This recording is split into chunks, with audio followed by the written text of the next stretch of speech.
We live. Go ahead, man. What is he? What is he doing? Why you? I just What is want to it? make sure He's people remember he's being to. disrespectful. You I'm missed being it, so bro. disrespectful.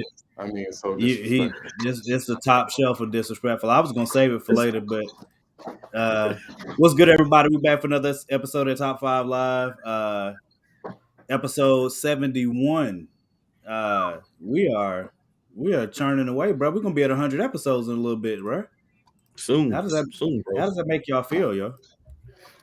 I'm excited. I'm glad we to the end of this year though. I'm excited about upcoming shows and the possibilities of Top Five Live. Oh yeah. I I think agree. we got a lot coming forward, man. We're definitely gonna meet in person this year. Three of us. Oh I yeah. Yeah, don't care. I don't know where it's gonna be, but we we're gonna get definitely in the gonna same make that. place, whether it's one of these conventions or just just something that we decided to do. Because I know we got Blurred Con we're trying to do. We're trying to do HBC. Oh, I don't know if they're doing HBCU No, Con they're this. not doing HBCU con this year. Yeah. And there's a couple of them up that way that we're trying to get to, so we might be able to meet in the middle. But Well, absolutely. I'm definitely gonna be at Heroes Con. That's Oh yeah. absolute. So Oh, we'll be I we'll think be at Heroes Con. my opinion is we should use that Thursday. I definitely be kind of unless something happens. We should use that Thursday to do a show at uh Danny's shop. We could do a Easy, Stoke podcast then or something. easy. We'll make it happen. So I'll try and come up early on that one. But I'm definitely trying to do Heroes Con. Heroes Con. I'm waiting for them to open it up. Um, So did you give Tyler the right link, man? I did. I had to redo it. He said he had a call or something, but I think he's still Uh, coming. He might just be a little bit late. you know he a busy dude. Yeah. Uh, man, this list is Lord Jesus. This was a I tough one. This it's was a tough one. man. I'm literally still putting my list together right now. Like I have not even, and I'm not even sure about my ranks yet. Like sincerely, like this is tough for me I because just I, did I I whatever went. one matters for me. Some of these, but that's what I'm saying. Some of these, I went back to watch some of these scenes again so that I could, you know what I'm saying, like draw from it again. And you still don't get for some of those scenes. You can't like you get the gravity, but it's still like the episode that leads up to it also, or like if it or the episode that leads up to it, the movies that lead up to it, the scenes that lead up to it. Uh, Hmm. it's man there's one I want to put on here from a movie, but I can't. I don't think I could do it because they left the end up in the air, you know what I'm saying, about like whether or not it was a death or not. I'll discuss it once we get there, but man, I'm gonna thoroughly enjoy talking about the list tonight. And because we covered so many, so let us say for those who are watching, we came on at 7, and I'm not sure if people are used to the new time yet, but hopefully people will get in sooner than later. Um, but to watching on the rewatch, because we do have people to watch it the next day. Um, so we're doing the top 5 fictional character deaths, but we're including movies, TV shows, and video games. Um, I know there's going to be one video in particular. I know there's going to be one video game in particular that's definitely going to be on people's list. Uh, I ain't got no there video should be games on two. my list. I There didn't. should be two. I ended up not having any video games I on ain't my got no list. video games. I ain't got no books. I'm I pretty sure I'm advocated gonna for have. video games because of two video games that I personally were like, bruh, this was like it was emotional, but they didn't make my list. Movie and TV. Actually, I think all my whole list is all movies. I ain't even think about putting like comic books. It didn't even Yeah, occur to comic me books. till just now. Yeah, comic books, novels, like fictional characters. Like that's a really wide range. But I think Yeah, most of mine's are all of mine's are from movies. So my This is top I why I two, didn't. wanted. This is why I wanted to narrow it down. my top two, I have literally not watched the movie again since I watched the movie the original time because of how sad it was to me. I have one that I left off because enough people don't know, but the movie is emotional to like every time I watch it. I haven't watched it in years actually, but I've watched it a couple times since, and it's like it to me. It's the saddest movie I've ever seen, Mm. It's on That's your. what I'm You said saying. it's and on it your hits list. me. And it hits me now because I'm a dad. Oh yeah. I I want to ask y'all this before we start. yeah. When was the last time you cried watching a movie? That's not hard. Not recently. I mean, not long ago. Not Uh, that. Swan I Song. mean, are we I talking told about like y'all. boo hoo hoo I or mean, just like, like yeah, just a like tear? you really felt it. Like you really cried. Like you had tears coming out of both of your eyes. Not just the teary eyes, but like you literally had to wipe tears from your eyes. I would say one of them is on my list. I'd Okay. say one, but the other one was, and I've already told people this, so I'm very secure in it. Was when I watched Black Panther, and it was the scene where T'Chaka and T'Challa are in the ancestral plane, and he Mhm. says, the father that hasn't prepared his son for his passing hasn't That's done a failed good as a job. father. But my mother had died the day before, Oh so man, I was done. I was, Yeah. I was sitting there like, Yeah. man, yeah, that ooh, hurt. ooh, I know that was. Yeah, I know that hit. woo. I I would know love that to hit. I hear was about to get up and leave. Ryan Robinson is a movie aficionado, so I would He love to sure hear is. his. I would love to hear his Ryan need to list. come on the show, man. Come on the show. Come on this one, man. I know you could drop a list real quick. Yeah.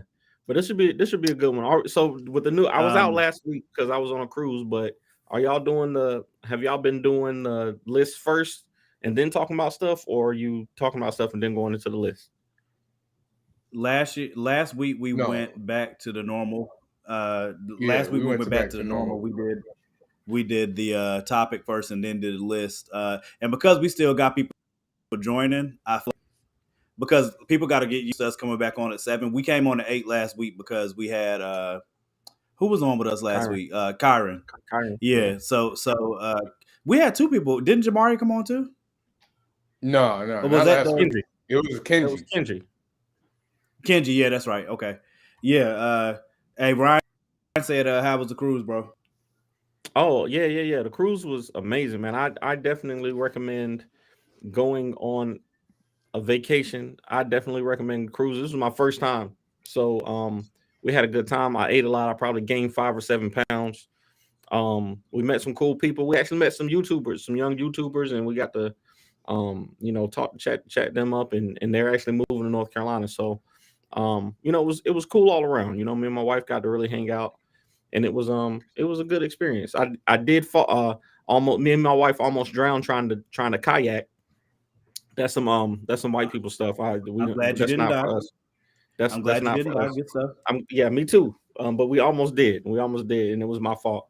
But we was trying to try something Don't new. slip that in, man. Don't slip that. You slip We, that in. Oh, that's we my was try, fault. we was trying to try something new, Hey, and Ryan, I sent you the link, man. it was dope. But we had fun, man. But I'm glad I'm back. I haven't Um, been like I've been on a cruise. Me and my wife went on a cruise for a Dang. friend of hers wedding. She literally did her wedding on the boat. And Oh wow. then yeah, like so they did the wedding on the boat, and the people who bought tickets to stay on stayed with the wedding party, and then if you didn't want to, you could literally get off the boat and leave. Hmm. So we stayed on. It was me, my wife, and our 2 daughters, and I enjoyed it. My wife didn't. The girls didn't seem to enjoy it either. Uh, but I would love to do it again. Yeah, I enjoyed it. sheesh. I'm listening. This list is really effing me up. Hey, so Danny, go ahead. Talk about what you wanted to talk about, man. Yeah. What up, Michael? Oh yeah. So I don't know if y'all seen what's happening with Twitter. I don't use Twitter a lot because it's just not the platform to me. To me, Twitter is more about impulsive thoughts and just putting out, whatever pops into your head. and I actively tried to not do that. So Twitter is not my platform. But I do use it because there's some folks on there who follow Ace Blade that are very important to our creations. Like there's some movie producers that follow us on there. There are some I like see you, Ryan. some sports commentators that follow us on there, and people who are connected in the industries that follow Ace Blade and Lumberjacks and King Supreme on there. So I use it still, but I'm not on there every day. But recently they Twitter support, and I want to read it straight from Twitter. Um, they Oh wait, is it? changed basically who can like they basically are saying that you cannot, you know, um, share outside links to other social media pages from Twitter. And like this is something we already knew, like Facebook, and they suppress your content if you share links and stuff like that. But for them to literally go and say, hey, you are not you are not going to be we're going to block you and delete your account if you're telling people that you're leaving and going to Instagram, or you're leaving, hey, follow me on YouTube, follow me on Instagram, follow me here. They're going to block your account. And I didn't also see they that were part. they were at a point where they were saying that even if you had a link tree in your bio that had other social media accounts, they were going to block you for that. So it's a mess, bro. Like it's really a mess. And I know a lot of people love Twitter, and a lot of people are on, you know, love the what do you call it when they show you all the things that they do, the freedom that Twitter has, and and just the platform in general. But whew, it's a mess, man. It's definitely a mess. I mean, I use Twitter for what's up, Paul? I use Twitter only. I don't really use it and like I'm posting a lot on it, but I do a lot of reading on Twitter, like Mhm. mostly for sports. So like during NFL games, I'm usually like on it at the same Yeah. time. Because they'll always be like, go to Rumble, free speech run wild, video only platform, but it lets you have free run. I feel like every time somebody tries these new, says go to here or here or here, like the platform shows that they can't match what's already out there. It's seen it like at least two or three times. Anyway, but Yeah. honestly, like I think Twitter is gonna probably kind of waste away. That's what it looks like to me. It looks like it's gonna waste away. Yeah, and like I shared that I wanted to talk about this early when I it was like one of the first things I saw when I got back. But apparently, because I went to look for the tweets, but they deleted the tweets. Like they the verified Twitter support account deleted those tweets to say that you can't share things like that. So they just not really consistent over there, and they've had, especially in the last month or so, they've had some security leaks and a lot of firing and stuff over there, and it's all over the place. So I I don't was know, gonna like say, I'm sorry. I was gonna say I wanted to make sure I add that in before you continue back because it piggybacks on that. They put up a poll on Twitter. What up, Kenji? They put One, up a poll. They put up a poll on Twitter asking. I don't know if they were asked specifically about whether or not they wanted Elon Musk to continue to run it or not. I just know the end of the poll was that they did not want Elon oh, I Musk to saw run it. that. I saw Yeah, that. that's crazy. You know what I'm saying? You He know was what I'm like, saying? "Should Like I?" He was like, "Should I continue running Twitter or something they like must that?" be And it like, was like nah, my guy, ninety get off of that. percent no or something. Yeah, I was like, "What are you it was doing?" overwhelming. bruh. It was overwhelming. They want that dude gone. That crap is hilarious to me. And now he But talking about he want to have some dude with heavy ties to Trump um, as the CEO. I didn't want to interrupt you, Danny. Go ahead. I'm sorry. I just want to get that in before I mess around and forgot it. No, that was basically it. Like I said, it was shocking to me that a platform would go as far as to blatantly state, hey, if you tell people you're leaving this platform, because a lot of people were saying they were leaving Twitter, because of all the the verification changes and the misleading info, like Not the this. I don't know if you saw the the company that holds that sells insulin, lost like $9 million because somebody made an account, made I a saw verified that. account, and said, "Hey, insulin's free now." Like, and they literally like people were just throwing their stock away, like they were getting rid of their stock based off of this somebody who just made an account that said that they were them. Nah, they bought I the didn't check see that. mark. They bought the check mark. Yeah, Yeah, they they bought bought the they check bought the mark. I Yeah, saw verified but that. tag. I don't know Elon. I don't know how Elon got to the point that he's at. But so far, watching him deal with Twitter, I don't feel like, on a business standpoint, he's that savvy. You know what I'm saying? He's Because to not me, though. he He's he's never been he, though. he's made a lot of mistakes just in this short time, just with Very Twitter. public, You know what I'm very saying? public. And the crazy thing is like if you would have done this with any of your other companies, you could have kept it behind closed doors. But Twitter is all Yeah, about communication. Like they ain't gonna Yeah, but he yeah. tell. kind of did it with Tesla too, though. Like Yeah, Tesla's been having all kinds of problems. Really? yeah, yeah. Yeah, Like how what? many you never heard all these recalls? They be recalling Teslas all the time, All the time, bro. bro. All the I time. I had no I idea. swear, like once every 3 months, they recall those cars. I like how you making money, man. That's crazy. Um, And I that want a well, I Tesla mean, too. I am like Danny. Like I pretty much never wavered from this my social media of choice, which is it's always been Facebook. You know what I'm saying? Like I just I know the platform the best. I enjoy the platform the best.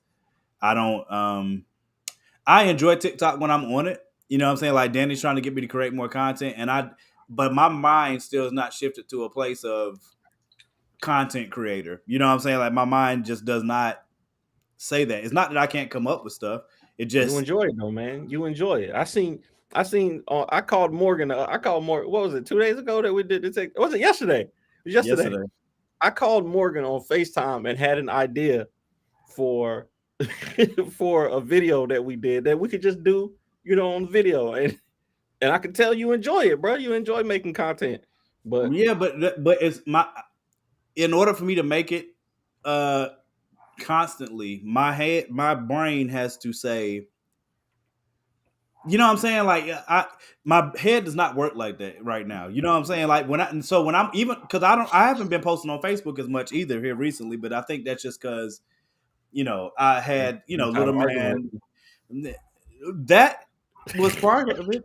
Uh, but it's not that I'm like I like to stir the pot for good purposes. You know what I'm saying? Like to have people have conversation that hopefully leads to uh at least a different perspective.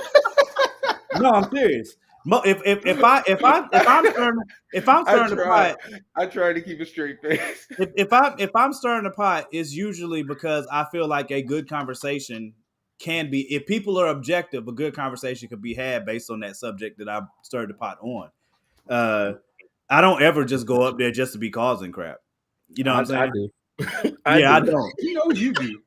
Yeah, that's what I'm saying. I don't go on there just to be That whole causing crap. AI thing, that was all you starting stuff.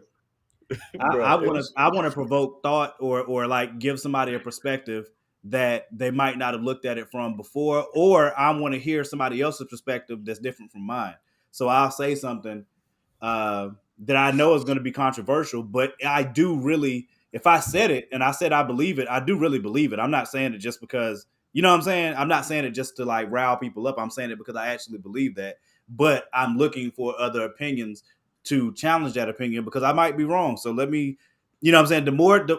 To me, conversation is good, especially when it's good conversation and on something that can be that has different depths to it or layers and I think that's a thing that's dying in our society right now is people being willing to have good conversations because they can be difficult or because you have an opposing thought that you don't want challenge. People like silos nowadays, especially because of social media. Like social media has created that, you know what I'm saying, to create echo chambers.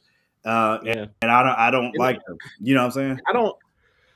I have about that. I know for me, I've specifically tailored my social media feed so that I don't see certain things because I don't like going on. I don't like going online and being upset or irritated about what I see. Like I don't like. I don't like looking at gossip. I don't like looking at people's drama. I don't like seeing, black trauma. Like I don't like the stuff that I don't like seeing celebrity deaths and stuff like that. So I don't follow a lot of pages that share stuff that I don't enjoy. So for me, I know that's kind of siloed me into seeing the things that I like, you know. But I know that I can be consumed by social media too. I know that I get really deep into the conspiracy theory, stuff like that. So for me, it's a defense You know, mechanism to be like, yo, if I spend too much time on here, I know it's not going to be bad. It's not going to be good for my mental health. And I think, that's one of the ways that people kind of get siloed into only hearing the things that they already believe. But it's always good to have one or two people who can, like I got y'all brothers to balance me out for that. I got to uh tell you when your conspiracies are crazy. Yeah, we yeah, will happily do that for you. I be having That, them. I know I be having them. And yes, sir. I trust y'all to say, hey man, that don't sound quite right. Don't mean I'm gonna believe you, but at least you can say, yo, that might be a little off. But I still believe that slap was orchestrated. Um, but yeah, let's. I Oh my mean, it's about time. If y'all ready, what else did y'all want to talk about? Um, You said it was two things, didn't you? Didn't you say it was two things you want to talk about? I can't remember the other one. I don't know if I can remember. it's just a It was lack of. something else that I wanted to talk about, but it was probably centered around the AI thing, man. Like I, I made a post earlier today saying I'm gonna have to, I'm gonna have to uh, ask artists like, did you draw that? Like a lot of people, a lot of times artists don't Good like point, when Michael. you looking at their work and be like, hey, you drew that? You drew this? Like you sitting right there Hey, at the table and be like, I you drew I this? But I now, have I have something else controversial that my I mean, that friends. happens to me all the time, though. Even now, before AI, or people come up to my table and they're like, "You did all this," and I'll be Mhm. like, "Yep." I, now, I now have they not gonna know though. It might be AI. You never know. I Not have my something stuff. controversial Oh we boy. probably would need more time. We need more Nah, what time. is it? What is it? You Uh, just give us a sneak peek. Diddy if ain't gotta go. He got a whole extra it, hour. No, it's no. about Christmas. Diddy got a whole extra It's hour. I it's don't know it's, why he fronting. I'm it's getting up about out of here Christmas. at 8:15. I'm done. Yeah, he got a whole. Ain't no. You ain't got to rush. Eight It's a He get fifteen. a whole extra hour, sir. Yeah, literally, we changed the time literally just to accommodate your We are stuff. accommodating you. So No, you didn't. Your wife ain't looking for you until 9 o'clock. No, you didn't. I got other work to do. I can't be on this show no three. Y'all be on here like 2.5, 3 hours, bro. I can't. I love y'all, but I can't be on here no. I got books to Probably ship out. at 7 o'clock. We was out at like 9, wasn't we? yeah. Yeah. Um. What So the What about other we could save the conversation, I guess, for afterwards, after Christmas, but it's concerning Christmas. Oh Uh, boy. and I've said it on my page before, but I am not a Grinch. I just Oh, you definitely a Most Grinch. people who start with "I'm not a Grinch" follow it up with a statement that, Nah, that tells them well, that they are you a Grinch. Grinch, but it's I mean, it's probably seen as being a Grinch. I'm not anti Christmas. I just have thoughts about like the holiday season, um, the how capitalism, the yeah, the capitalistic nature capitalism, of like how holidays. commercialized it is, the bad sides of like I could make a legitimate argument that there's more bad that comes or stress that comes with Christmas than good. And I think I can make a pretty good argument for it. I mean, it Uh, depends on how you look at it, though.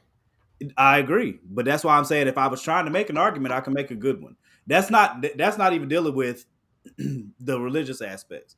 You see what I'm saying? That's why I said we need more time. That's I But think fine. We can do it. Go ahead. We can everything do from this. everything from Black Friday to actual December 25th is made to get you to spend Stress your you money. out. Get you to spend your money. I mean, And if that's you true. if you let that stress you out, that's on you. But But I think it just depends on how your perspective on it. Because like for me, I always look at it as this is a time of year where we can all get together and That I love. exchange gifts as almost like a like we as a, I love you, like these are my gifts to saying that I love you and to provide something nice and make people smile. So I mean that's how I look at it, but I'm somebody that I don't go crazy when it comes to Christmas. I got my budget, I stick to my budget, I don't go over my budget, and you know that's it. Like if I get close to that budget and I hit that budget, well, that's it. Everybody got what they got. Keep it moving. But like if you're somebody who is so focused and stressed out, like like I'm not that parent that's like, you know, well, my kid wants X, but I tried to get it and I can't. If I can't get it, I can't get it. You get something else. If you have a problem with it, I can keep the thing that I gave you. Or, so it just depends on how you are. There are a lot of people who get or use this opportunity to let themselves be stressed out. yeah, So that's what I'm saying. All right. So to have that the other part All of that right, we conversation, can have it after that. We can have it the after other the other part of that conversation is like to me again. Now I pose this to uh um I'm post Michael what Michael said while I try to get this out. I pose this to my best friends. So if Christmas is what it is already, right? But to me personally, from a logical perspective, to me, the best time of the year to give gifts would be New Year's. Logically, um, I think the only reason it's not seen as logical right now is because Christmas is such an institution in America already. It's a mainstay already. Why Um, is that logical? what to give gifts on New Year's? To me, it makes sense because like one, it's something the entire world is celebrating at the same time. Two, you're one of the things that I look forward to with New Year's. People make resolutions and stuff like that, but like one of the things that I look forward to is what I'm saying, looking back over the year that you just left, and if it was hard for you, this is a new year, and you just hoping for better or whatever. Or there's plenty of things that you can attach to New Year's, turn over a new leaf, all of that type of stuff. And what better way to do it than to give gifts to show your love or your hope for somebody for that year, or to, it's plenty of reasons that you could give gifts at New Year's and have, to me, more significance than if you gave the gift on Christmas. Because again, I'm not speaking against Christmas, but from a standpoint of it being a holiday, it's we know it's a made up holiday. You know what I'm saying? I aren't think the all only reason holidays that why, it, why did he just start scratching it? what Diddy was like, all holidays are made up to an extent, though. you're every right. single one. You're right. But what okay. I think that The like things that the way people you're attach looking to at it though. Christmas, I'm I, sorry, go ahead. the things that people attach to Christmas from a biblical perspective, especially, I think most people know at this point are not Yeah, don't have root it's a different really, it's a different conversation though. but it's all one at the. Yes, there are two Not really, sides. because like you said, you were talking about biblical aside. Because Yes, once you start talking about biblical, then all the commercialism doesn't really make sense. Like it if you're does being though. honest with you. It does Not though because really though. people do it with Easter. They do, and to me, Easter is egregious. Like the reason I don't see Christmas as This is a egregious, very grinchy discussion before Christmas. no, Go but ahead. that's why I said we could wait. That's why I said we could wait. It's 5 days away. That's why I That's, said we could wait. But is but this what you tell your daughter? Listen, what you need to understand is no, that this is I all have had this this is all conversation. Hey, look, capitalism, luckily, No, 100%. commercialism. I've had that conversation with my daughter. Like I've told my daughter, like I would rather give gifts on New Year's, but I will, I will capitulate to what the customs already are. You know what I'm saying? But I have had that conversation. Like, I at least want her to know the truth. She can make up her own mind about whatever she wants to. And at some age, just like I did, she'll look into it herself and she'll make her own decisions. That what I want to do for my kids is give them the truth, and then they can make the decisions on their own. But I'm not gonna lie to you about stuff. You know what I'm saying? That's Like, fair. I'm not one of the parents that like believes in, telling your kids about Santa Claus and all of that. I'm not gonna knock parents to do. But for me, it doesn't make logical sense either. You know what I'm saying? But I understand parents want to do it because they want to keep their kids in a kid's place. And nowadays, it's very hard to do that, especially for a long time. And I understand why you want to like keep that innocence there, and feeding the Santa Claus thing keeps some form of innocence there. So I understand why people do it. I'm just not a proponent for doing it myself. You know what I'm saying? I'm not gonna ruin nobody else's stuff. You know what I'm saying? I'm not. That's what I'm saying. Like, that's a Grinch. Like, you want to have this Christmas tradition with your family, and it means a lot to you. I'm not like, well, you look stupid doing it. I'm not one of those people. You know what I'm saying? I'm just saying it from a that's just how I'm just stating how I feel about those things. That's it. You know what I'm saying? I'm not here to rain on nobody else's parade. To Yeah. me, the holidays mean the most because it is time to spend with your family. That Yeah. that is nationally acknowledged, and we get time off to be able to spend time with our family, enjoy that time. If it's nothing more than just spend time with your family, or time off with no gifts and just eat together, like that alone is beautiful to me. You know what I'm saying? Yeah. So that's what the holidays mean the most for me. For I mean, for That's me, it really is like from I will legitimately say from Thanksgiving Eve until New Year's is my favorite time of year. 100%. But it's not because of the gifts, but it's like I feel like everyone tries to be a little nicer or That is a irritates little me though. nicer between That this time. Not talking about when you in the mall and you in the around shopping spree, but in general, people are nicer. You know, like I said, you get to see family. Like me, I got to see my family on Thanksgiving. I Mhm. get to spend. Junior is looking forward to Christmas. All this other good stuff. Like I don't really care about the gifts. Like I haven't cared about gifts since I was a kid. Like if I get something, I get something. If I don't, it's not a big deal. I Yeah. enjoy seeing other people enjoy the gifts that I give them, Yeah. but it just depends. I've always said it depends on where you decide to focus your energy. If you decide to focus your energy on the commercialism and the capitalism of the day and of the period, then it's probably going to be a little depressing. It's going to be a little annoying. But if you focus on like the moment, like waking up, the kids seeing the gifts, spending time, they enjoying it. If you focus on that, I feel like it's different energy.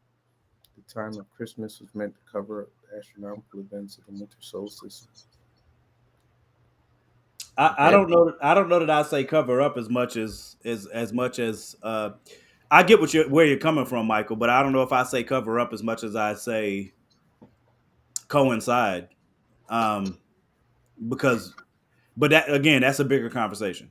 So that's why I said we need time, because that's a hey, big and deep hey, conversation. but to go with his last comment, to in your comment, to have them coincide and have, if your body is already in the mode to reflect and to Hmm. look forward, then it makes sense to make a holiday that's literally, hey, since you're already thinking about your family, go on and spend this money. Go on and spend this money on these gifts for No, I them. understand the capitalism of it. I Hey, told you, capitalism gonna get there. It's easy. I'm far more offended. I'm not offended by Christmas. I'm offended by Easter. You know what I'm Yeah, saying? And we, I've yeah, heard your I'm Easter offended rants. with Easter. I want to hear this Easter rant, but we could run back on it. We Yeah, we need a show for Easter anyway. All right, man. Don't get me opened up on that crap. Oh, I'm gonna Um, remember. I'm definitely let's gonna see. remember. Do I got my list? Oh, okay. I'm Who? not All even right. sure. It's, God, man, all right. I'll this go list is one of first. the I hardest haven't ones gone for me, first in bro. a minute. I'm gonna go first. All right, I'll All talk to right. it again as you go. So God so Almighty. top five saddest fictional deaths, right? Yes. Saddest. All right, I'm gonna go with. All right, All right, y'all ready? hold on, hold on. I'm Let gonna finish my list out, and then me go. All right, number five. Now y'all know how I do it. I always put one of my favorites at five. I always put one of my favorites. Ready? I Number am. five, Mia Sullivan, The Best Man Holiday. that movie, her dying, the wife of Morris Chestnut's character, her dying from cancer gets me every time. When he watches her coffin go into the ground and he finally loses it, and Tay Diggs runs over and catches him. That Okay. gets me every time. I don't remember. I've seen it, but it's been a long I time. don't think I don't think I've seen it in a minute. You didn't see the best. So yeah, it's just been a long time. Okay, number 4, Charlie from Lost.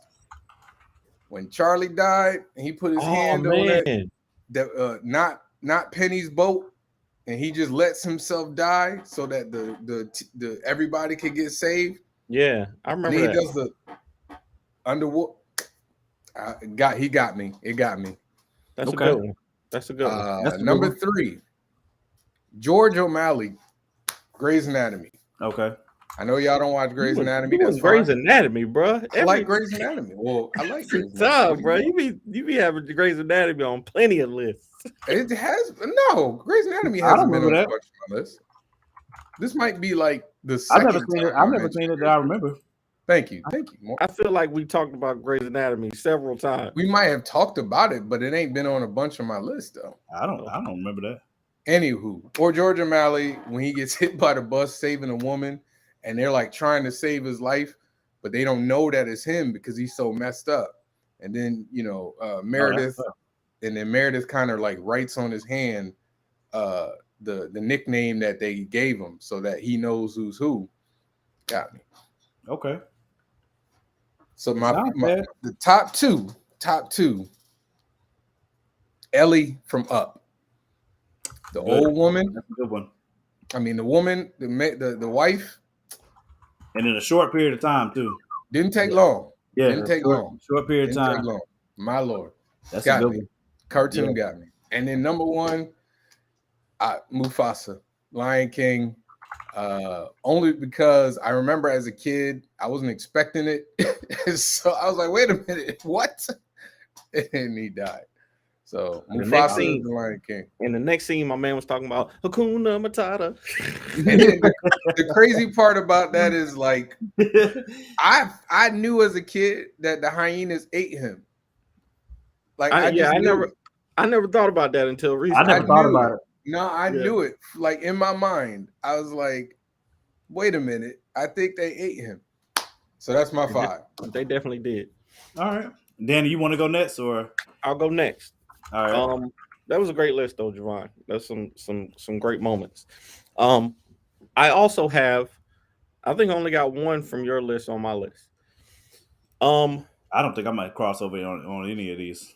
these are my top 5 saddest. And like I said, my top 2, I literally haven't rewatched. I tried to rewatch both of these movies, but I have not been able to rewatch them just because I knew what was coming.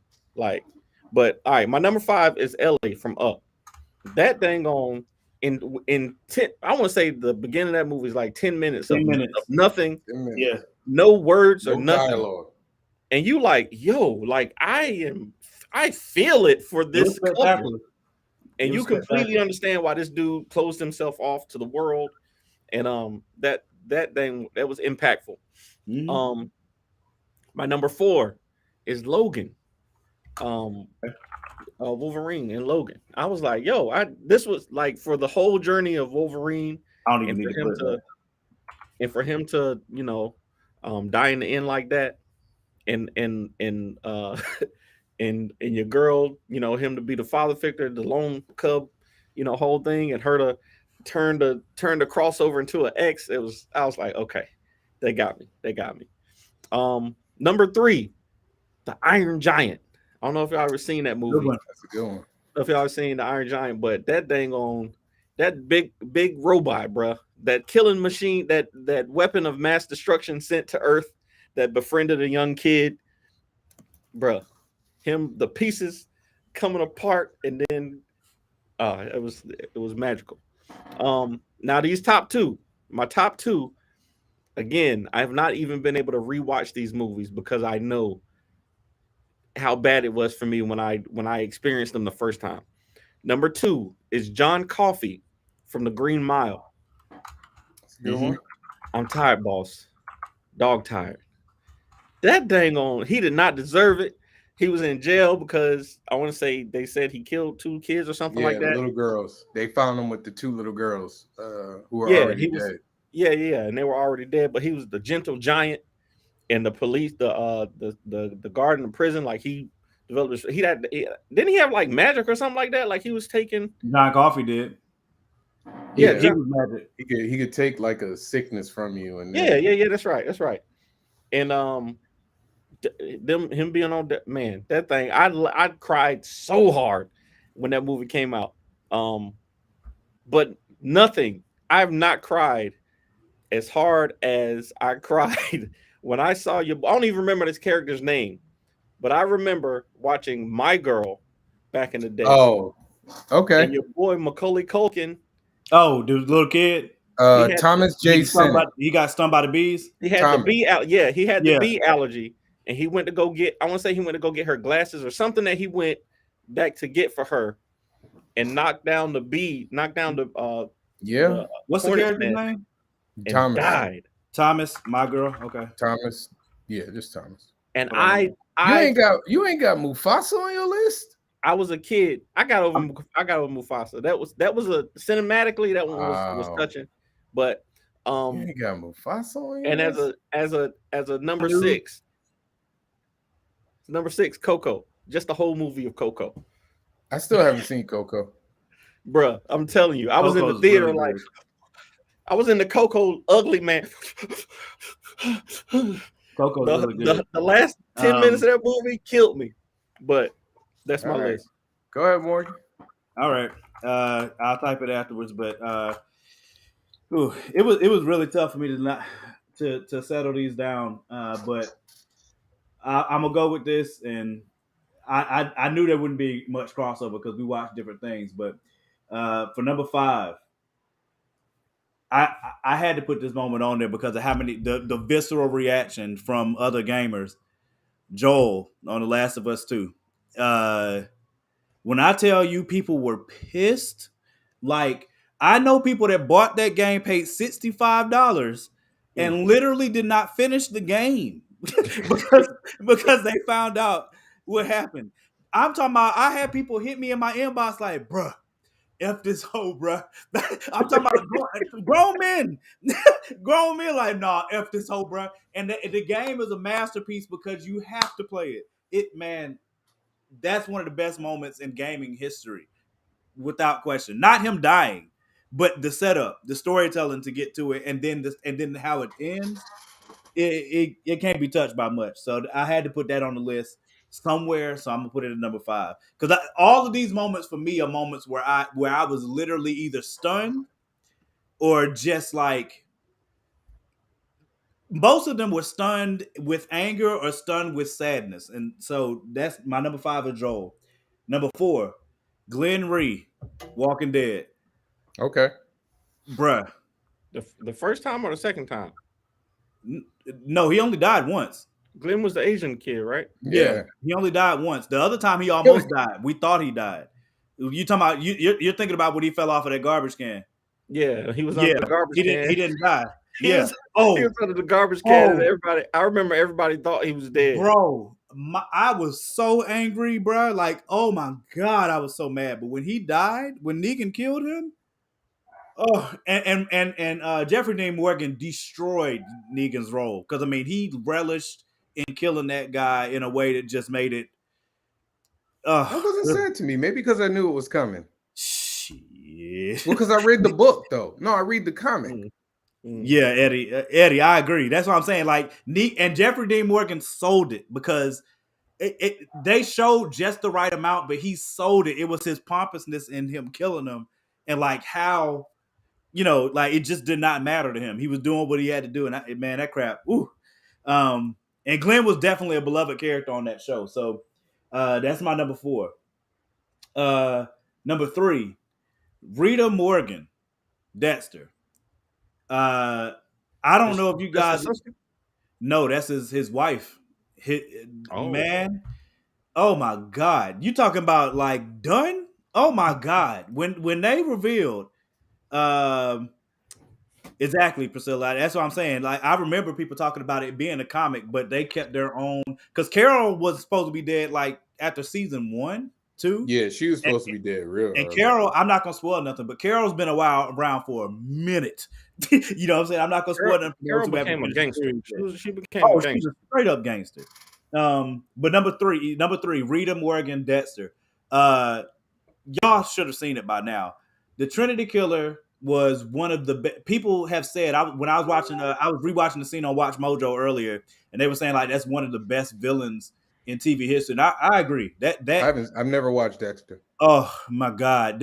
I feel bad for spoiling it. I mean, I know a lot about it, boy, but I've never watched it. When he got home and listened to that freaking voicemail, and she said she had to shoot back to the house, I was like, no. No. And then he called her phone, and that crap rang in the pocketbook, and he was like, "Oh my god!" And he walked in the bathroom. Oh my, bro, I was speechless. I sat there in front of TV like. I feel like Morgan has like the most shocking deaths. Yeah, but that one joint was sad, bro. Like very, very sad because that's the thought he had made it to that season. He had been struggling with. He wanted to have feelings like everybody else, and Rita loved the crap out of him, but he is a sociopath, so it's hard for him to connect. But he had a kid now. He was trying to be straight with his wife, and he thought they had everything sold up, and then she's dead. It's his and he killed a Trinity Killer, so we thought he had gotten away, and Rita had gotten away, and she was safe, and then only to find out that was the last person he killed was Rita. So that was great, and I was shocked. Number 2. Jon freaking Snow, Game of Thrones. Bruh, that for the watch. Oh, that it's definitely. That's what I'm saying. All of these moments are definitely a mix between me being angry and sad at the same time because this was I feel like they're all like shocking. Like every single one of yours is like, but it was very sad.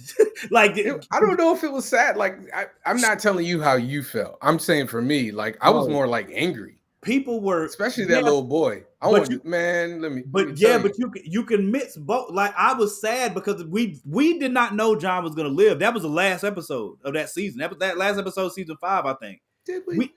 No, there was no way to know he was gonna live. There was no way that he wasn't coming back. You didn't think he was coming back? That? Did we think because of the red woman? Because of the red woman was coming back? Huh? But they set it up though. But they set it up with the red woman. That was all set up.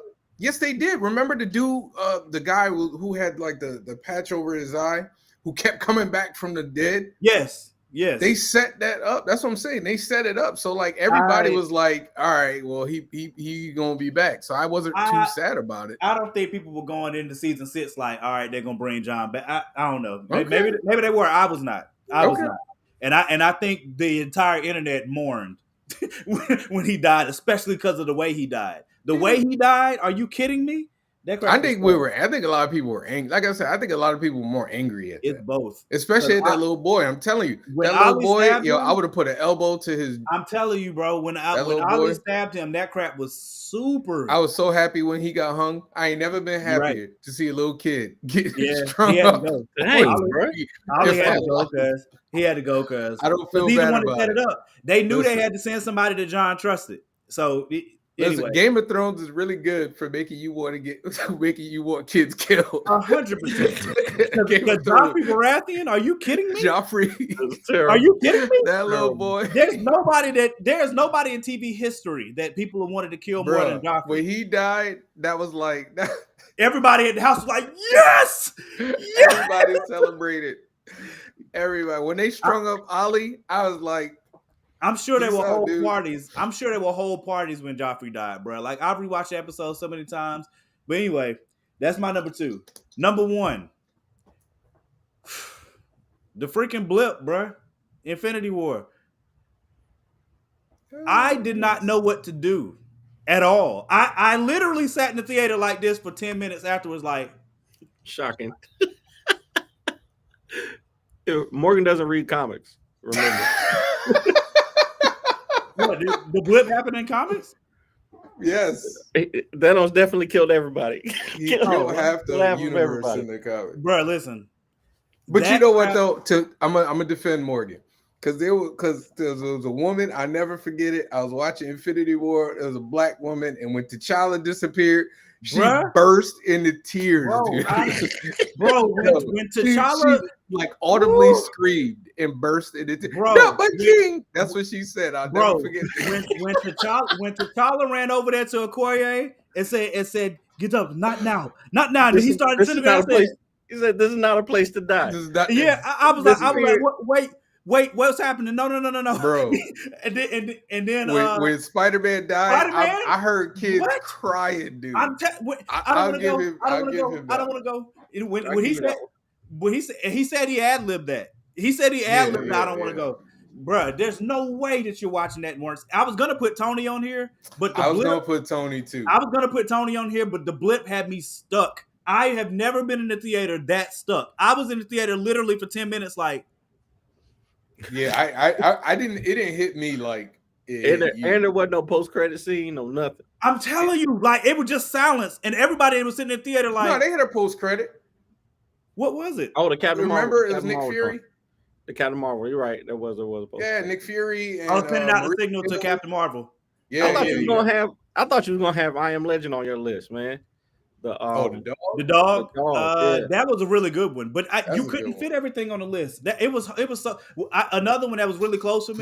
But you got like shocking deaths though. Like Yeah. Well, I don't feel like y'all- any of them are like sad. But I told you before we came on the show. For me, I had to pick stuff that affected me the most. Like Okay. I can't put Swan Song on here because I I wanted still haven't seen to. Swan Song. I wanted to put Swan Song on here, but I watched Swan Song 5 times and I cried 4 of them. 4 times I've cried Did watching y'all Swan see Song. Morgan, I know you saw this, but the John Boyega movie that just came out, Breaking. Yeah. I cried twice watching that movie, but for different reasons. Like I didn't know you that relate to it as a soldier. I didn't know that it was about first of all, I didn't veteran. know it was based on a true story. And second Yeah. of all, I didn't know that he was a veteran trying to get his VA benefits, right? Did you hear the amount it was for? Bruh, this dude said $800 and your boy was on the phone like, I was like, bruh, like what's crazy is that like I think that was the first part of the movie that I cried on. We're not talking about the movie. I ain't seen it yet, y'all. Oh, I'm sorry. I haven't seen it yet.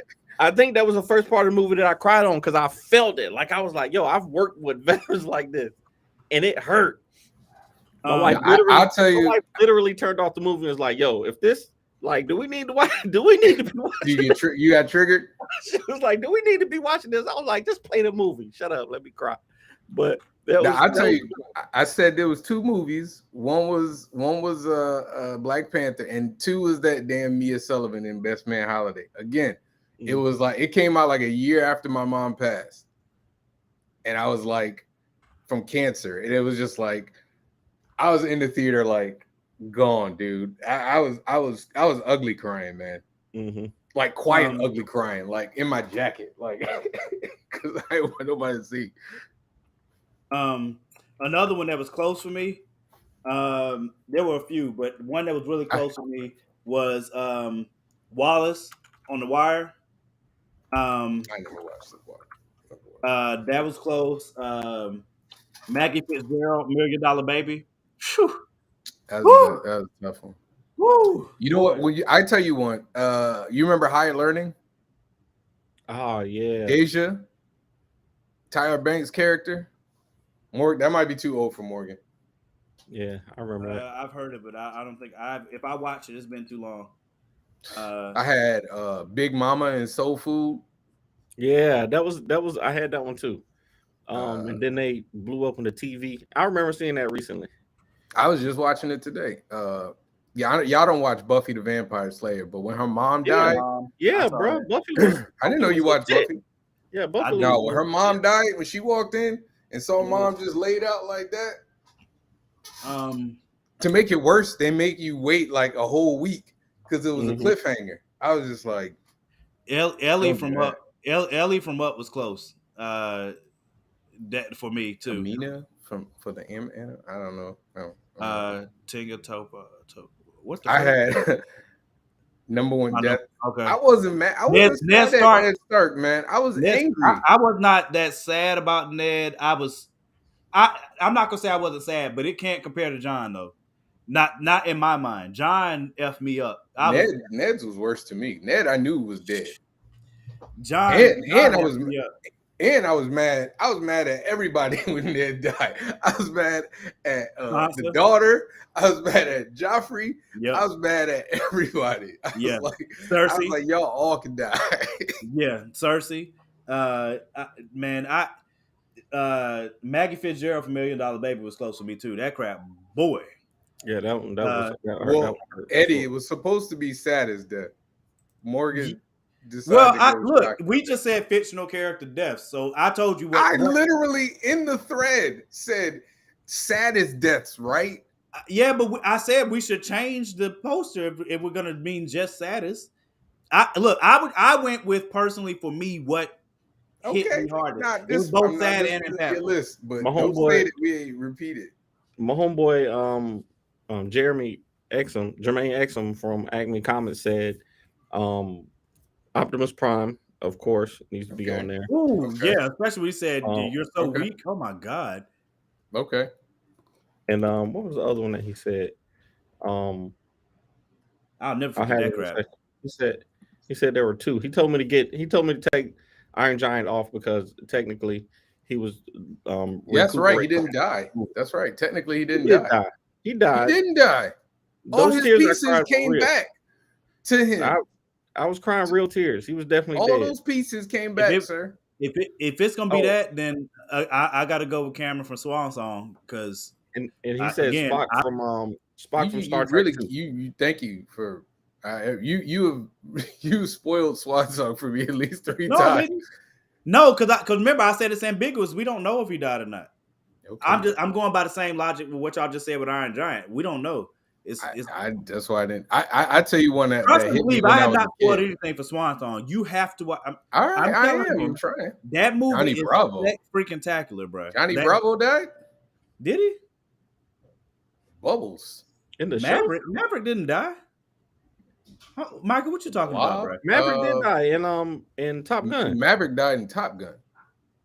What? No, wait, ain't Tom Goose died in Top Gun. Goose died. Goose died. I'm about to say they had a whole movie called Maverick. Who the hell is Bubbles, man? What are you talking about? I don't know. Michael, man, I don't know what Bubbles is. Rambo didn't die either.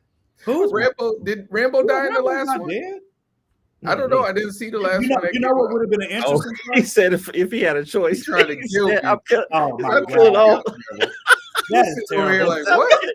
That's terrible, Michael. Good grief. I was legitimately like the Blob. I was like, wait a minute, what now? I give you one. I was gonna put this. I was gonna put everybody and set it off. Everybody that died. Yeah. Cleo was rough though, bro. Cleo's was rough. What's her name? Vivica's character got shot in the back. Mm-hmm. I forgot how old girl died. From a recent movie, Lyanna Lynch's character in Woman King. I haven't seen. Thanks. Hey, my bad, bro. My bad. Just spoiling all the. Why? All right, let me just stop talking about new stuff. Okay, I'm just saying, like, I apologize. You've had more than enough time to watch Woman King, bro. I'm not paying to see. I don't do pay for. You could get it from me, bro. You know I buy the movies. Y'all didn't watch. You didn't offer that. Did y'all watch Emancipation? Huh? No, I haven't seen it yet. I haven't seen it yet. Emancipation, the Will Smith joint. No, I haven't seen it yet. We watched it. It was a good film. Like it was well put together. It was definitely one of those Oscar performances. Mike was smoking something today. Who said we are all right? Mike, I say that. What you smoking over, man? I say that. Ooh, hey, you know another one? Eddie. Wait, okay. Who do y'all watch Stranger Things? Yeah. Oh, Eddie was a good one. Eddie was a good one. I was about to say anybody about to accuse me of spoiling. Eddie would have been a good one.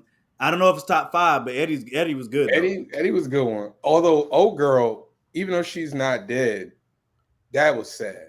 Who? The redhead. Still On in the Stranger coma. Things? Oh yes. Oh my god. That episode is one of the best episodes of TV I've ever seen, hands down. That Oh, montage with Vecna. Are you kidding me? The running uphill. Oh my Did y'all god. watch? Did y'all watch Bones? yes, I Sweets. have. Sweets. Y'all remember when Yeah, Sweets yeah, died that in was messed Bones? up, man. That was That was messed up. cold too. I was That like, was, yo, yeah, like he was one of my favorite characters. yeah. Another one for me, Opie, Sons of Anarchy. I never watched that. So Opie, Tara was worse for me though, from Sons of Anarchy. Tara, Speaking of Tara, woo, Tara and Buffy the Vampire Slayer, when she got shot by old boy and Willow lost her doggone mind, Tara was a sad death. Tara was I sad. never watched Buffy, so I can't. Tara was a sad death. Let me think. I tell you one that was sad. As a kid, I was sad. Opie Y'all was watch scared. Hook? Have you ever watched Hook before? Rufio. Rufio. Yeah. Doggone Rufio, That was a man. good one. That was a I good could one. have had Man. Mufasa on the list easy, but that would have been too easy. That still get a lump in my Y'all throat every Y'all time. didn't put Bambi's mom on your list. I can't believe y'all It's didn't. up here, but it's not. It wouldn't have made my 5 though. Y'all didn't I love. Y'all had didn't like Seymour Bambi's the mom. dog Mufasa from impacted me far Futurama. worse. I had Mufasa Seymour the dog. Seymour See, the dog. hey, the From only reason Futurama. Seymour is not on this list is because I was not a faithful watcher of Futurama. I've seen Oh, episodes. it don't matter. I seen the episode. That was tough. I've seen the episodes, but I've never. Oh, Yes, is that yes, the one where yes, he was Ryan. waiting? He was Yeah, waiting he for was him. waiting. Yep. Yeah, Oh, yeah. yeah. I wanted to put that on there bad because I know if I had been watching, that crap would have effed me up. Fruitvale Station, yeah, that would have been a good I one. still ain't watched Fruitvale Station. Bro, That's you don't like. I You know. don't like black I know. movies. You just don't like black movies. That's all it Really, is. really. That's all it is, bro. I think it could Of the three of us, who got a black movie on it on the list? That's true. All I right. give you that. Yeah. I give you that. Let's Well, run it back. I give you that. Littlefoot. Littlefoot. Oh, Oh, the man. dinosaur. Yeah. Was it Land Before Time? Was a tough. Yeah. Hey, you know we could have put T2 on here now. Oh, the Terminator. Yeah. Yeah. I don't know if it could make top 5, but it was good though. I wasn't really sad about that. I'm terrible. Stannis Baratheon's daughter. Oh, That's a good one. Good one. That's a good one. Who was that? It don't matter. You don't. It don't matter. Yeah, you ain't gonna watch anyway. Ricky. What was Yep. Yeah, Ricky. Boys in the Hood. The horse from the Never Ending Story, the tar pit. Oh, the joint? white horse. Yeah. That was tough. That was a tough one. That was a tough one when I was a kid. That was a tough one. That Let's see. Oh, I got one. Andrew Beckett from Philadelphia. Tom Hanks. Okay. Tom Hanks, Denzel Washington movie with yeah. The Yeah, court. that was The court tough. one. Okay. The court one. Yep, that would have been good. Who A-Tracks? Who was that? That's the horse. The horse. Oh, okay. What about Rue from the Hunger Games? The little black girl. Yeah. I remember that. That'd And be then good. people were mad that she was black in the first place. But All right, so And I'm gonna give what? you this. I'm gonna give you this movie. It's an older movie. It came out in the 90s. This is the movie I can't watch anymore. It's called My Life.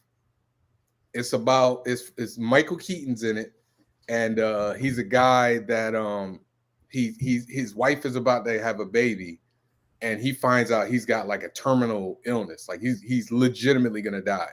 And so he starts like recording stuff for his kid. And so the movie ends basically with his son and his wife watching the recordings.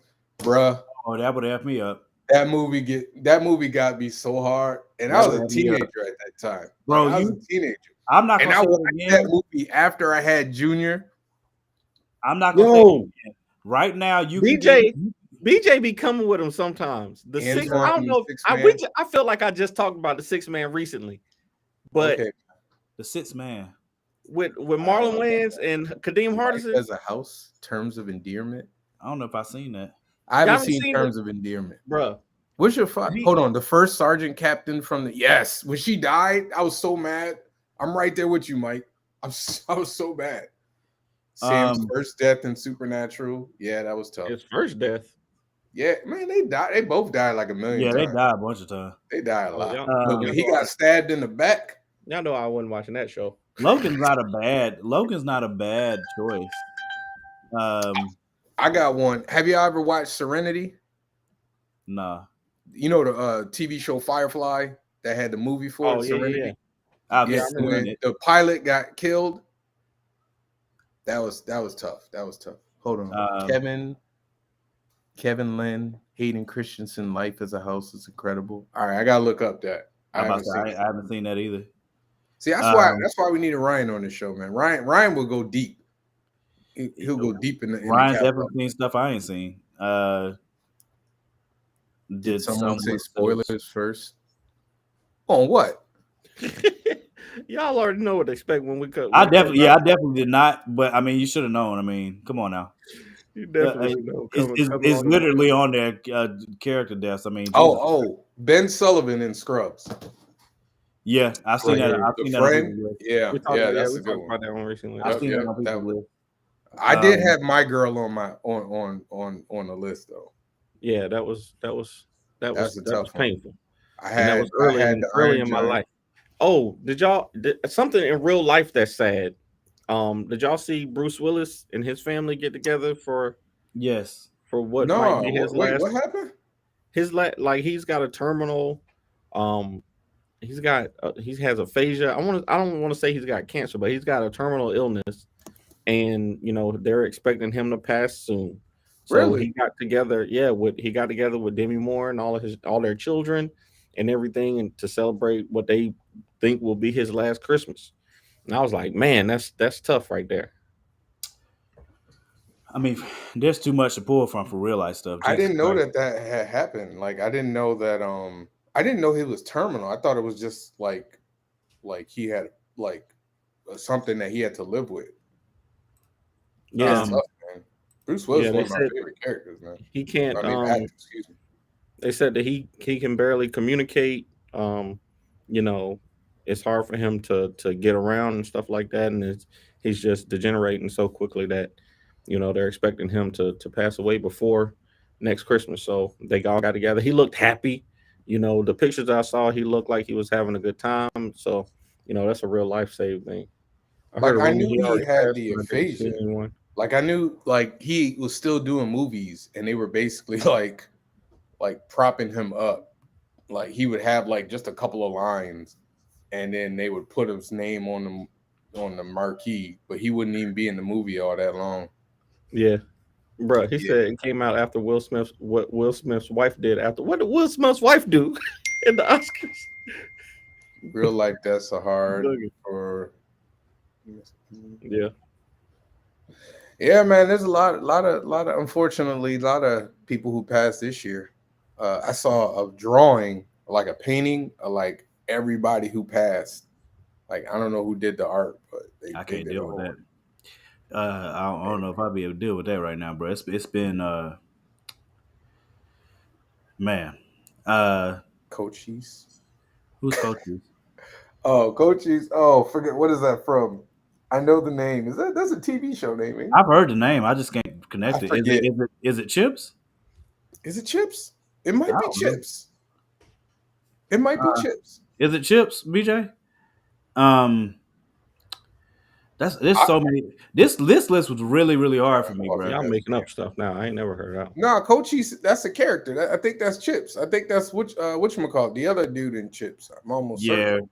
John Coffey was rough, bro. That was Oh, Cooley High. That's it. Really Oh high, yeah, okay. you're right. You're right. My bad. Green Mile. Yeah, that was yeah, that one made my list.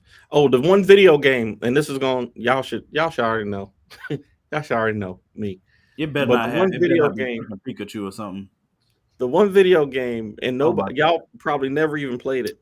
I said But that, Ryan. Deja. Super Mario. Why I know Color he was gonna Splash. say Super Mario? Super Why I Mario know? Color Splash. Listen to me now. Just listen to me. Super Mario Color Splash is one of the Paper Mario games, and there was a character who was called gosh, he was the bucket character, the side character that he literally took the Bowser was stealing all the color from the whole all the towns, and Bucket him Mario and Bucket were painting the towns to bring the people back to life, and the bucket sacrificed all its color at the end of the game to bring everybody back. Like, and you Did it. never, because the bucket had a bad attitude the whole game. Me and my son, he's probably 7 or 8 at the time. Me and my son played through that whole game, and we both cried when the bucket character died in the video game, You bro. really are And a big kid, man. yo, we literally sat there and looked at each other like, bruh, like don't turn your joint off. I'm 100% serious. If you play Super Mario Color Splash and you don't feel something for that dang on bucket of color in the game, you got something wrong with you. You got Hey, something so wrong. yeah, hey Ryan, Tyra Banks, her death messed me up too. What up, J Man? I'll be perfectly honest with you. I remember watching Higher Learning with all my friends. Like we were young enough, we were still young enough to have like a sleepover. Basically, we was all basically in my living room. Somebody said Brian. That was Did Brian literally from South Park die? huh? Brian Who? Griffin from South Park, did he die? No, he means Brian from Family Guy. From Family Guy. Family Guy, that's what I meant. Family Guy. But I'm gonna tell Yeah, you, he died. I was never madder at white people in my life. After watching Tyra Banks, I was like, I was so ready to just go to any neighborhood and just tear stuff up. I felt so bad. I was a stupid kid, but I tell you right now, boy, I was never more mad, dude. When he was stomping Michael Rappaport's character, I felt that in my soul. Yeah, he died. Yeah, it was short. He Yeah. died, but he was really dead for a little bit. Like was like dead Brian, for like 3 BJ episodes? said, like 3 episodes. I ain't watched Family Guy in a long, long time. I'm trying to think of other ones that could have made this list. There was another. John Marston, Red Dead Redemption. Your boy from Naruto, Jiraiya, Pervy Sage. I don't know if y'all watched Naruto, but when Jiraiya died, that was definitely sad. Definitely sad. Does wrestling count? No, not real desperate. Oh, you talking about when Vince McMahon got in the limo and it blew up? nothing sad about that. What? That's terrible. What's sad about Vince being gone? The character, Jesus, terrible, bro. I don't know. John people who die in Martin, wrestling, bro. Ryan, I don't think anything. I told the guys, like, I don't think for me personally and for reactions purposes, I don't think anything can touch Joel on I got one. that crap. Man, I'm talking about anger, bro. Anger and sadness at the same time. Because you didn't know whether he was actually dead. Like I know people that kept playing the game, like, bro, they're gonna bring him back. Like maybe that was just vision or whatever. And that crap f me up, cuz f me up. I still played it, but I can't say that I do not see Abby's side. I can't say I don't see it. I do. I love the way they played that game out. Anybody has to play Last of Us, even if you don't play it, go watch the walkthrough, bro. It's awesome storytelling. I got one for you. I know I couldn't get through that game, man. That joint was very scary. You remember? Bubba I don't know if you remember Forrest back Gump. in the day when we played Dead Space. Oh yeah, Bubba would have been a good one. Forrest's mom. Bubba from Forrest Gump. Forrest's mom. Oh, Forrest. They had like 3. Forrest's mom, Jenny, Bubba, and Jenny. I wasn't sad when Jenny died. Jenny, come on, man. I wasn't sad when Jenny died. She was a savage. Yeah, Glenn's on mine. Beth was sad. Wait, which one was Beth? Beth was the blonde. Was it the little girl? Because that one was shocking. No, are you talking about when she told her look? Where Carol told her to look at the flowers? No. Remember the little girl who walked out of the barn and she was turned into a zombie? And Carol was screaming and crying. The second season. When they were at Herschel's Herschel's ranch. Yeah. And the little girl came walking out a zombie. That one right there, that season really really affected me. I saw Lee. I was like, bruh. Lee was sad, but I saw it the same way you're saying you saw Joel coming. I saw Lee coming. The whole time that I thought that what was going to happen to Joel was happening, I kept thinking like it was the same as Ned Stark. I kept thinking, nah, either it's not real or something's gonna either it's not real or something's gonna change. Like, you know what I mean? Like That's how I felt about Ned Stark too. That's what set the tone for Game of Thrones being the show that it is. When Ned died, I was like, oh, they serious. You know what I'm saying? I was like, yo, if this dude's dead, he's really dead. Oh my God, this show right here. I was sitting here waiting for the episode to continue. I'm telling you, like everybody he gonna missed or something. Everybody was like, wait a minute, what now? He's dead for real? Like this is real? Like that same thing with, but I feel the same way about when I was playing Last of Us. We knew like everybody was on the fence about what it meant, because when you first saw the trailer, we saw Joel playing the guitar. Like we didn't know what we were looking at yet, and we didn't know if Joel was a figment of her imagination or not. Like, so there was so many things. Shocking death. We can do that. But I got one for you. I got one. Yeah. I'm surprised nobody said it. Old boy from Guardians of the Galaxy. Oh yeah. I'm Mary Poppins, y'all. Yeah. That was a good one. That was sad. That was sad. I heard sniffing in the theater. Boy. Oh yeah, for sure. I said, to me, the blip is still number one, because I remember that entire theater. We were all we were stuck. Do you hear me? Stuck and crying. There were people in there like, I don't. Is this like, I literally did not say words for 10 minutes. I literally was just sitting in the theater like this. I enjoyed that because I knew what was happening. I knew what was happening, so I was looking around. I was watching everybody's like reaction. Did Captain America say, "Did we lose?" Or am I imagining that? No, that was what? Rhodey was like, "Did we lose?" And then Cap said, "Oh God." That's all he said. Bro. Yeah. Oh. Hey, before I get out of here, what are we doing next week? I don't know what we got left. Yeah, I don't know. Didn't y'all want to do the 2020? Top 5 of 2022. Top 5 events. Top 5 events. I don't know. Top 5 best things of 2022. Well, we got people watching. What do y'all want us to do a top 5 list of to close out the year? Top 5 best of 22. Top 5 events. Worst events. Top 5 videos. Top 5 great things. Top 5 terrible things. Top 5 shows. Top 5 movies. Top 5 shows. Top 5 movies of 2022. There were some good movies that came out this year. Y'all know top. I already know who my number 1 is. There were great movies this year. There were great TV shows this year. Like, I know who Morgan's number 1 is. What, for movies? Yeah, you know it. Top Gun. It better be Top Gun. He's talking about Top Gun for like 8 months. You know it. That joint. Woman King is close now. The Woman King was great. Woman King was very, very good. Woman King was great, bro. Top 5 best and any of y'all seen Avatar yet? Nah, my wife did. She said she enjoyed it.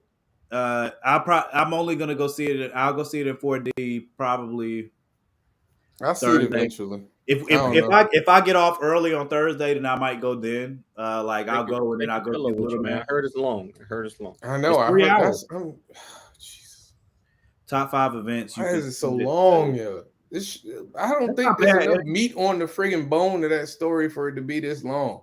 I know. That's what I've been like, because Tyler was trying to get at me about like why he made it stupid. Talk about that's like when I said something about not being excited for Avatar. He was like, "That's leftist BS" or something. I said, "What?" I said, "What?" I said, "What did you say?"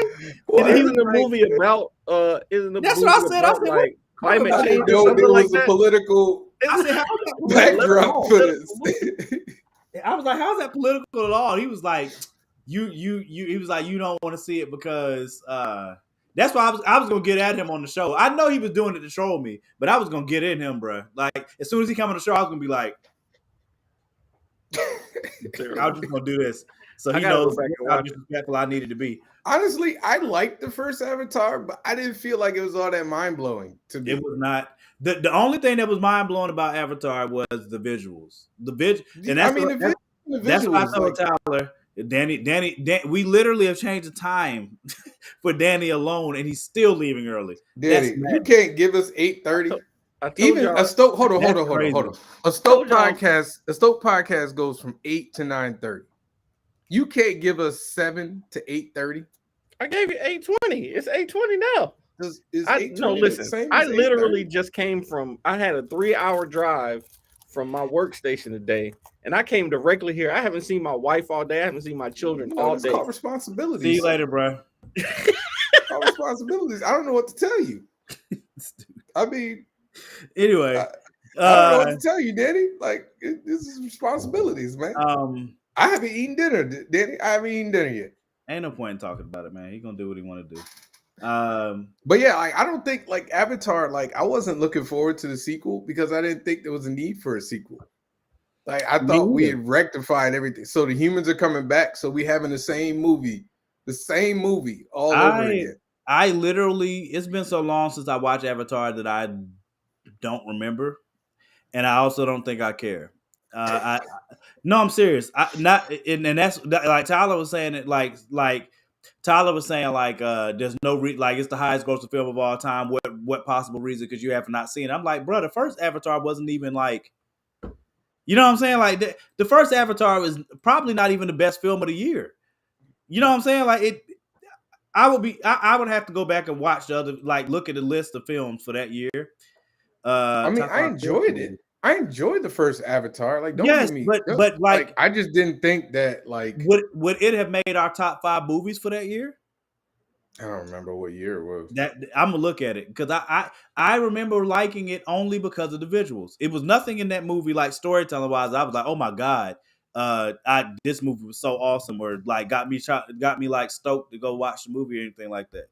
Hold on, I'm gonna look I at agree, Eddie. I think I give James Cameron all the credit in the world for being an amazing director and the work that he has under his belt. But I don't know. At I'll go 2020, see it. 2009 was kind of it was rough. Was it? It was The like a top dirt. 5 highest grossing was Avatar, Harry Potter and the Half-Blood Prince, Ice Age, Dawn of the Dinosaurs, Yeah, but that's Transformers, grossing Revenge though. of the Fallen, That's 2012. grossing though. We're talking about like Up. if we need a list of movies. Wait, I no, we mean, need a list of the best movies, not the highest grossing. I mean, Up is definitely better than Avatar. Hands I down. like The Hangover better than Avatar. So Up is definitely better than Avatar, hands down. I have something about AV2, but to sum it up, it really does show how petty our collective race is. I mean, that was the whole point of the first movie. Like the point of the first movie is that humans were infringing I on. disagree, Eddie. Go ahead. I didn't mean to interrupt you. I was just saying, like, was the last great year for movies. Come on, man. I think Yeah, the whole point is what humans were infringing on this populace, and it sounds like the same plot. Now, if it's not, feel free to tell me. But I'm pretty sure it's humans are coming back to start some ish, and I'm pretty sure it has amazing visuals and amazing cinematography. I'm sure it's a beautiful I'm movie. going literally just for the visuals, literally. Right. So like, but I don't feel like the story is all that like. It can't be engrossing. because the first story wasn't. You know what I'm saying? I'm just saying, No, bro. I Like, got you. I believe I'm with you. I'm not trying to hate on it. It wasn't like, oh my gosh, this is the most original thing I've ever seen. Man, I saw that movie. It's called Dancing with Wolves. I don't even think that if I look at James Cameron's movies, I would bet this movie can't possibly be top 3, probably. I enjoy superhero movies, but the majority of them are not great movies. They're entertaining, but not block. I mean, that's fair. There are a lot of superhero movies that are. I mean, I watched Black Adam this week, and honestly, it's a movie I saw. Like it wasn't unentertaining. It wasn't good though. Like I said the same thing. I think it wasn't horrible. It wasn't bad. It wasn't great. It was okay. I think plot wise and like storytelling wise, I think they were all over the place, man. I think the acting wasn't bad. It just the acting was terrible. It just seemed forced. I think what they were trying to do with the movie seemed forced, and this definitely isn't The Rock to me at his best. I think The Rock was playing The Rock. He wasn't really playing like Black Adam. And like he really ain't even talking the movie. He ain't I really wouldn't talk. say. I wouldn't say he was playing The Rock, because The Rock is Hold on. charismatic and funny. You know what I'm saying? Hold on. Your assessment of Black Adam is 90% of movies now. There was a time when you couldn't not see a great movie in theater. Well, number one, you can't really say that because of COVID. Like COVID has changed everything. That's true. Right? So like it's not a you because like honestly the last probably great movie, if you want to be honest, the last great movie as a shared theater experience was Avengers Endgame, because right after Avengers Endgame it pretty much was COVID. You mean Like, of that comic was, movies or just in general? I think, the last movie before COVID that everybody loved, in my opinion, was Avengers Endgame. I mean, I can't think of another movie before COVID. I think it's a different it's a different market. It's a different market because I feel like movie theaters have not movie theaters, movie studios are concerned more with the bottom line. So a lot of movies that would have generally been in movie theaters are now going straight to streaming because they're genres that aren't making as much money, like rom-coms and political thrillers or stuff like that. They're not going to theaters anymore. They're going straight to streaming. So but I think that's also based on, and the budgets are going down too.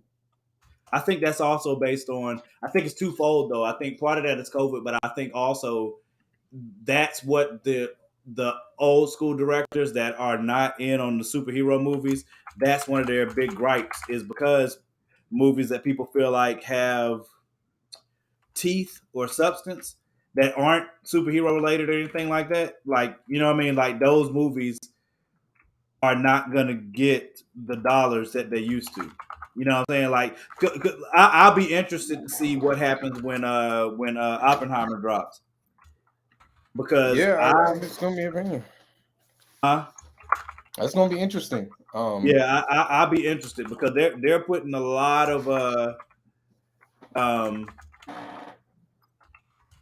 This is what happens when you drive film, like the housing market. They shouldn't expect the bottom line to move. I mean, everything has always been influenced by the bottom line. 100%. Everything. It's just different now. Like I said, COVID COVID changed the world, man. Yeah, us as the market has changed drastically too, though. Because I think because now you have so many other places to watch stuff that, and definitely during COVID, we were already comfortable with watching movies at home, but I think that's grown even more now. Well, COVID did that though. If you think about it, though, about it. COVID made it so that everybody felt like, well, I can wait. Like I do that all the time. I'll be like, I can wait because I just don't want to sit in the movie theater now. But before, I used to go to movies all the time. Yeah, well, see that hasn't changed for me because I love the experience of going to the movies. You know what I'm saying? So that'll never change. That's always gonna be one of my favorite things to do, is go to the movies and experience a movie there. I do too, but I just don't do it to the level that I used to. Like before, it was like me and my friends, yo, this movie's coming out, we making this happen. Now, a lot of it for me is, I have a son now, so it's not like we just dip out. And I had a son during COVID. You know what I mean? Mm-hmm. Also, I'd agree that everything was affected by the bottom line. That's just where we end up. Also, COVID did not change people. It woke people up to the changes. But the bottom line has always been what affects everything. It's why some movies get sequels and some movies don't. It's why now some movies are sent to streaming and some movies aren't.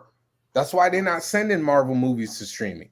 They don't do that because they know they'll get that money back in the theater. Whereas, say, trying to think of the last movie that went directly to streaming.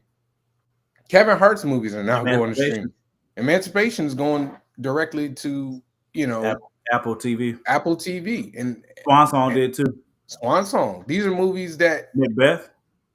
These are movies that like 5 years ago would have been like in the theaters and making like big money. for sure. But COVID had everybody at home.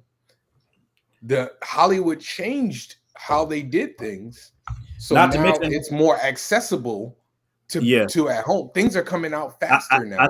I think, and that's a big battle. That because honestly, COVID put the coup de grace on theaters because theaters are already hemorrhaging. And I had no idea because I go to the movies all the time. I had no idea the amount of money they were missing. But now that you have Netflix that could put out films, you have so many streaming services that put out films that are exclusive to them.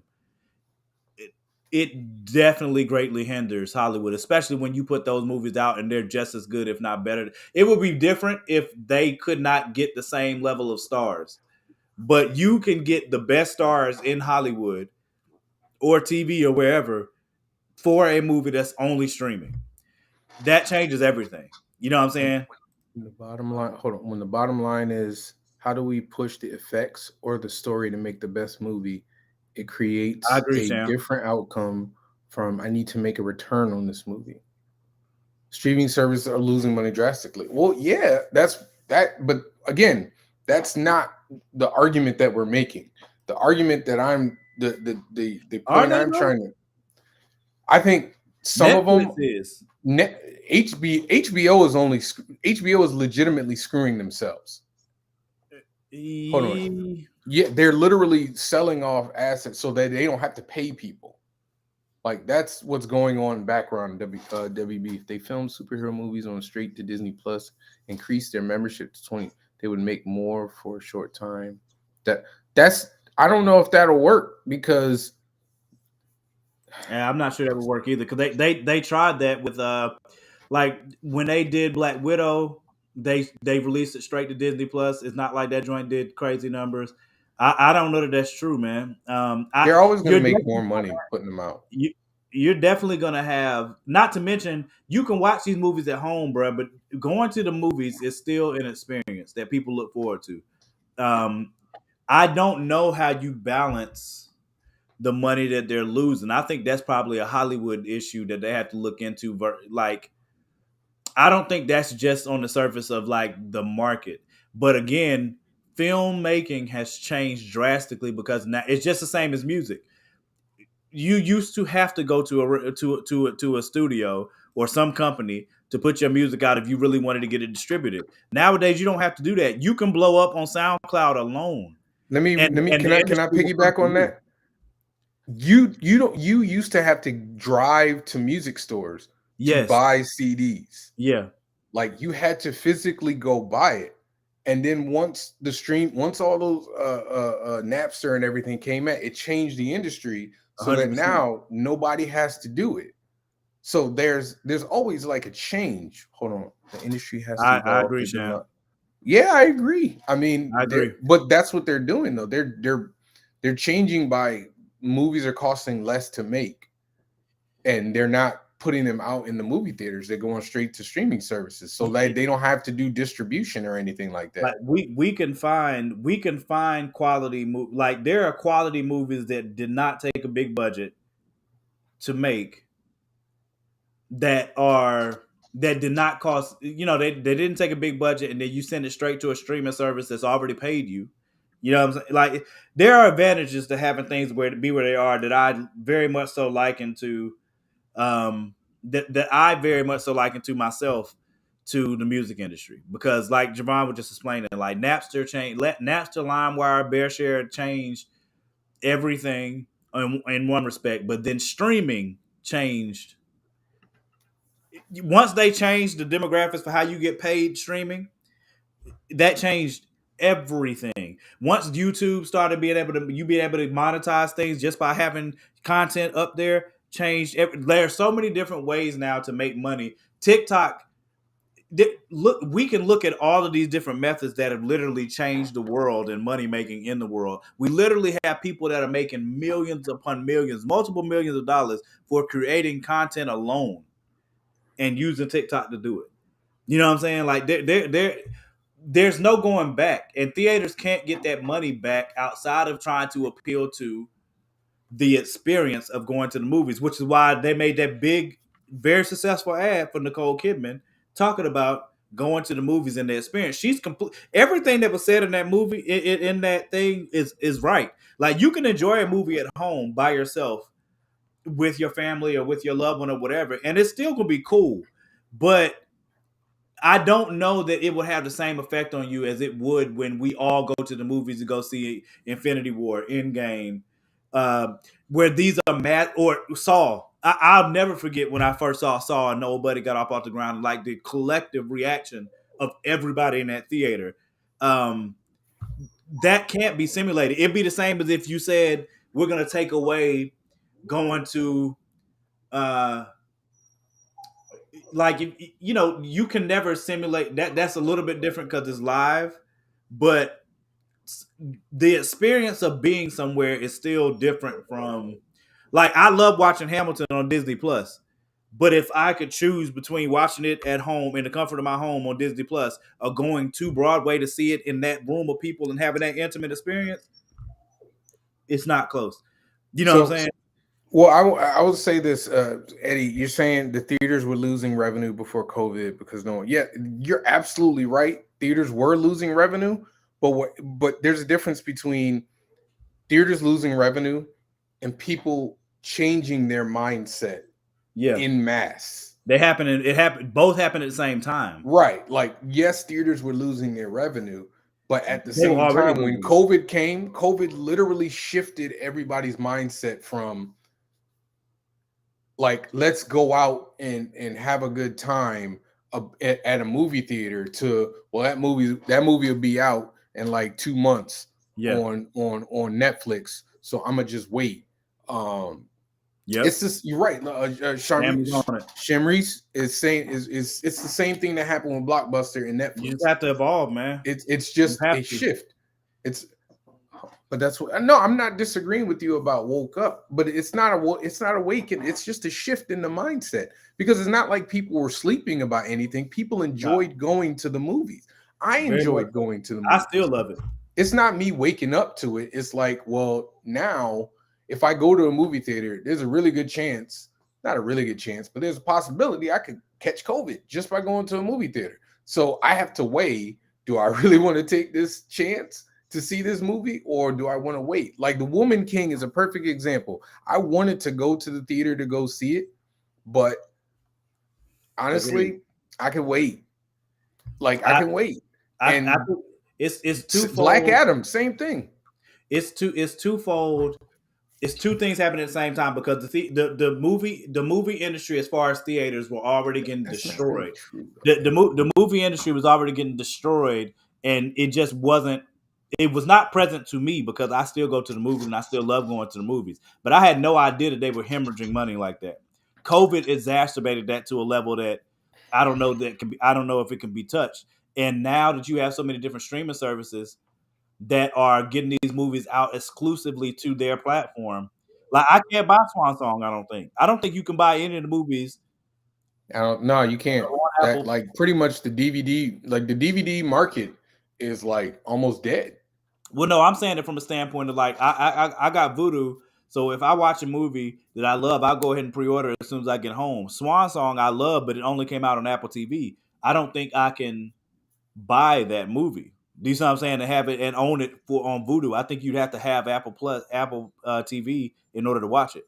That's Eddie. I'm not saying that, Eddie. We're not saying that theaters weren't losing money.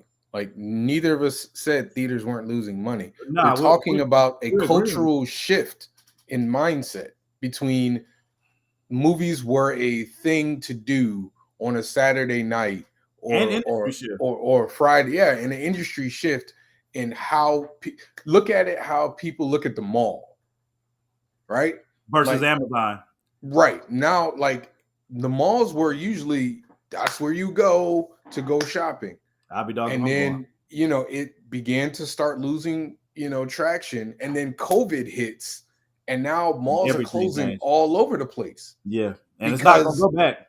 Right. And people have shifted their mind to be like, I can do, like, I just did all my shopping online this year. This is the first time I've ever done all my shopping online for Christmas. I think Cyber Monday is way bigger than Black Friday at this point.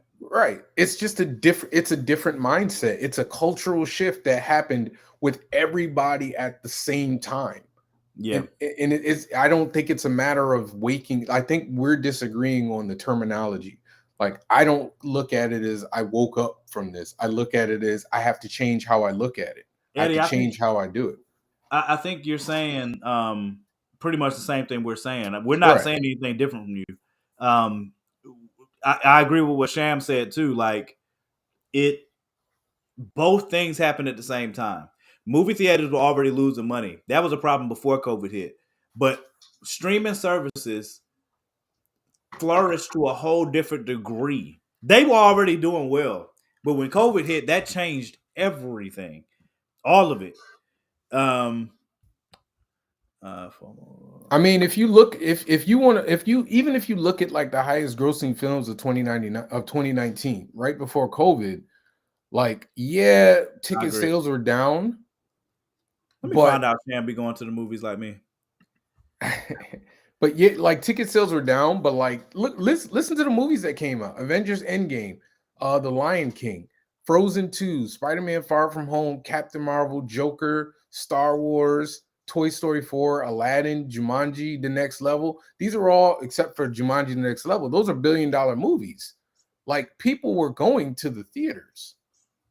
It's just now it's not the same, which is why you don't see a ton of billion-dollar movies anymore. Like, remember, like, there was a time where like you'd see a billion-dollar movie, like like 5 or 6 of them in a year. Let How me many? find out. When's the last billion-dollar movie we seen? I have no idea. Um, F FOMO and spoilers are motivators to go to the theaters if you enjoyed. I mean, you're right. That's why I go to I, Marvel movies that day.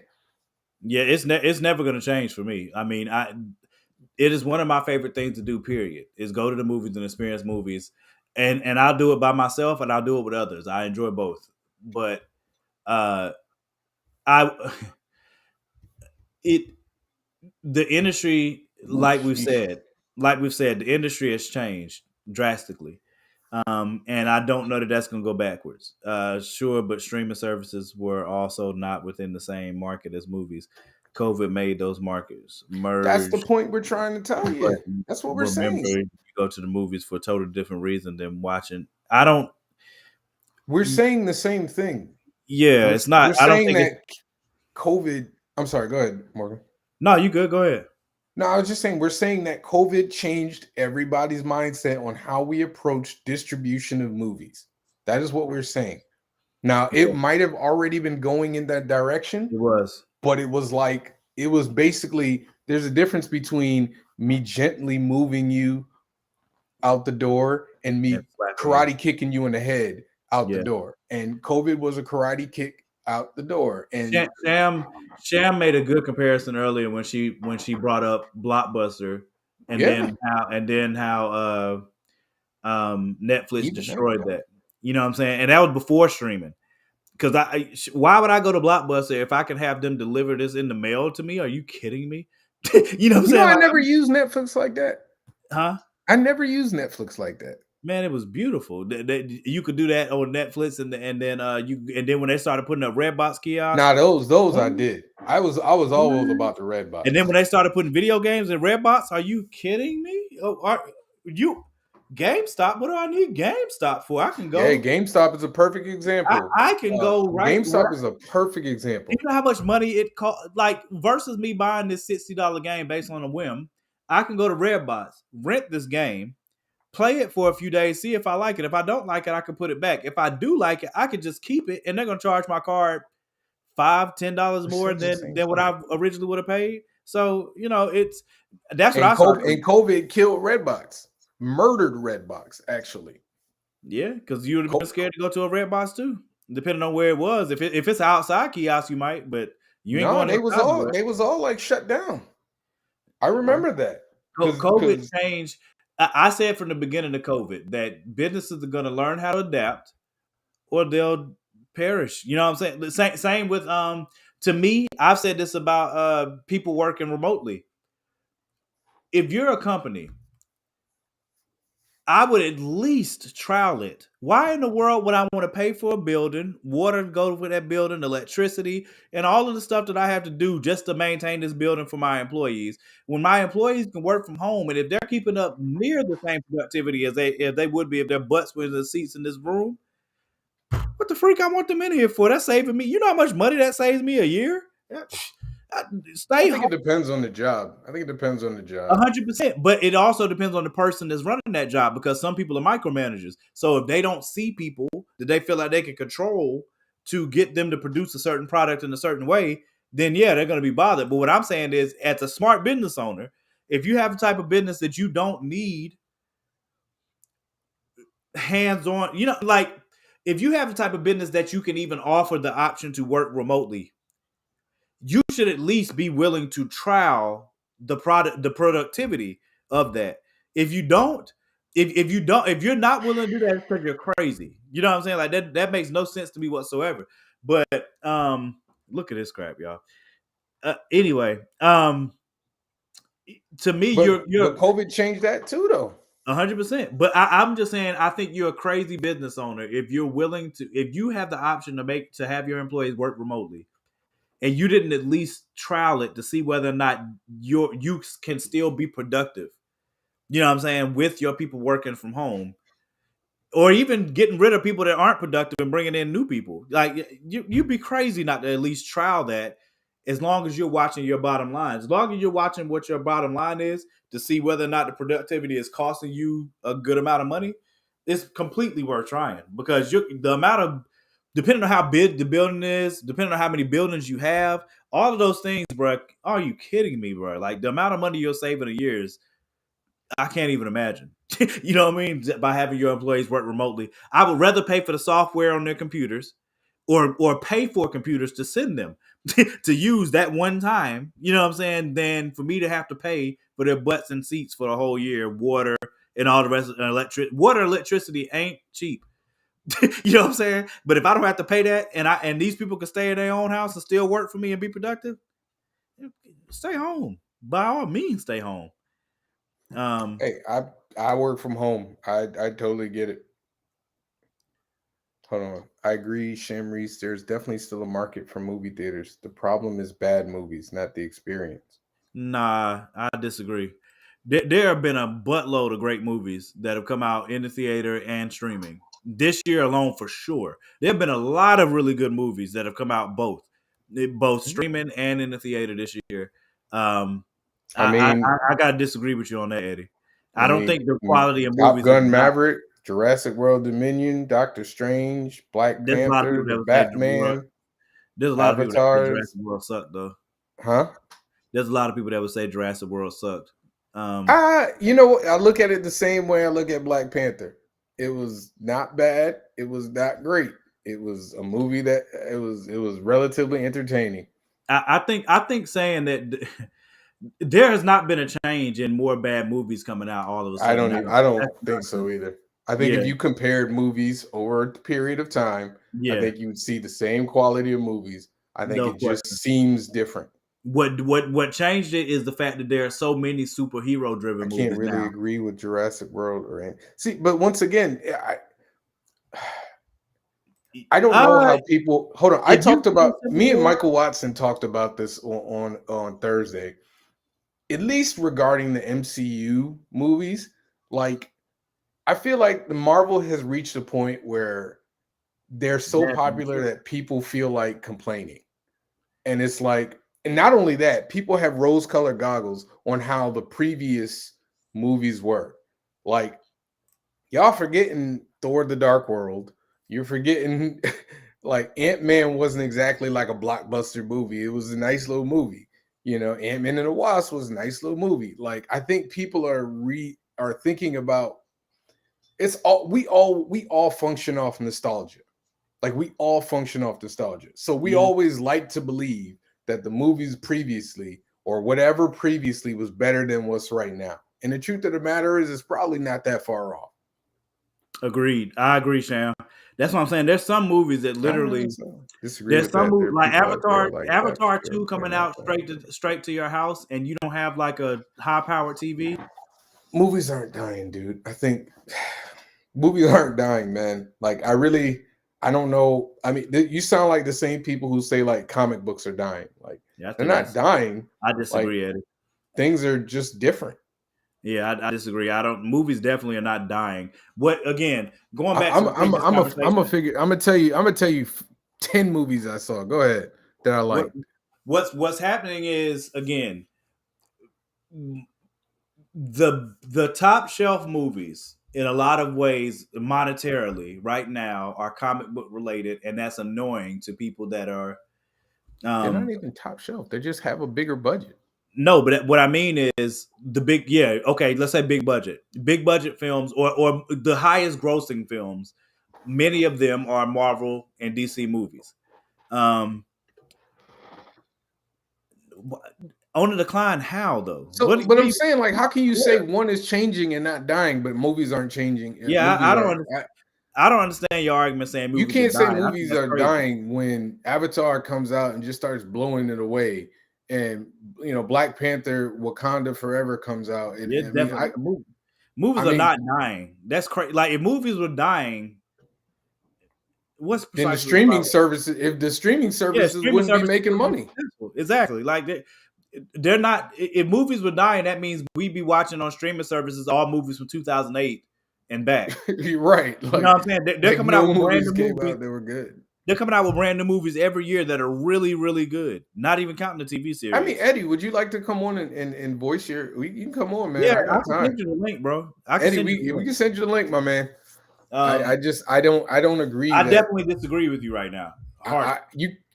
it's one thing. Like I think if you're only looking at it from a financial point of view, then I mean everything I think he's is talking about down. quality. But even quality, like what's the movie that I just saw that was friggin' I amazing? agree, Sam. 100%. That's Everything, my top all movie. at once, all that other stuff. Yeah, like that. Yeah, What's that everything, movie? That movie everything, was everywhere, all at once. amazing. Yep. That movie was amazing. I mean, Yeah, I can send you the link, Eddie. Just let me know and I'll send it to you on Messenger. I can send you the link on Messenger so you can get in. the Batman was really good. It was. I'm trying to think other movies. I'm just going down the list. You don't have to be a superhero fan to like the Batman. I don't think.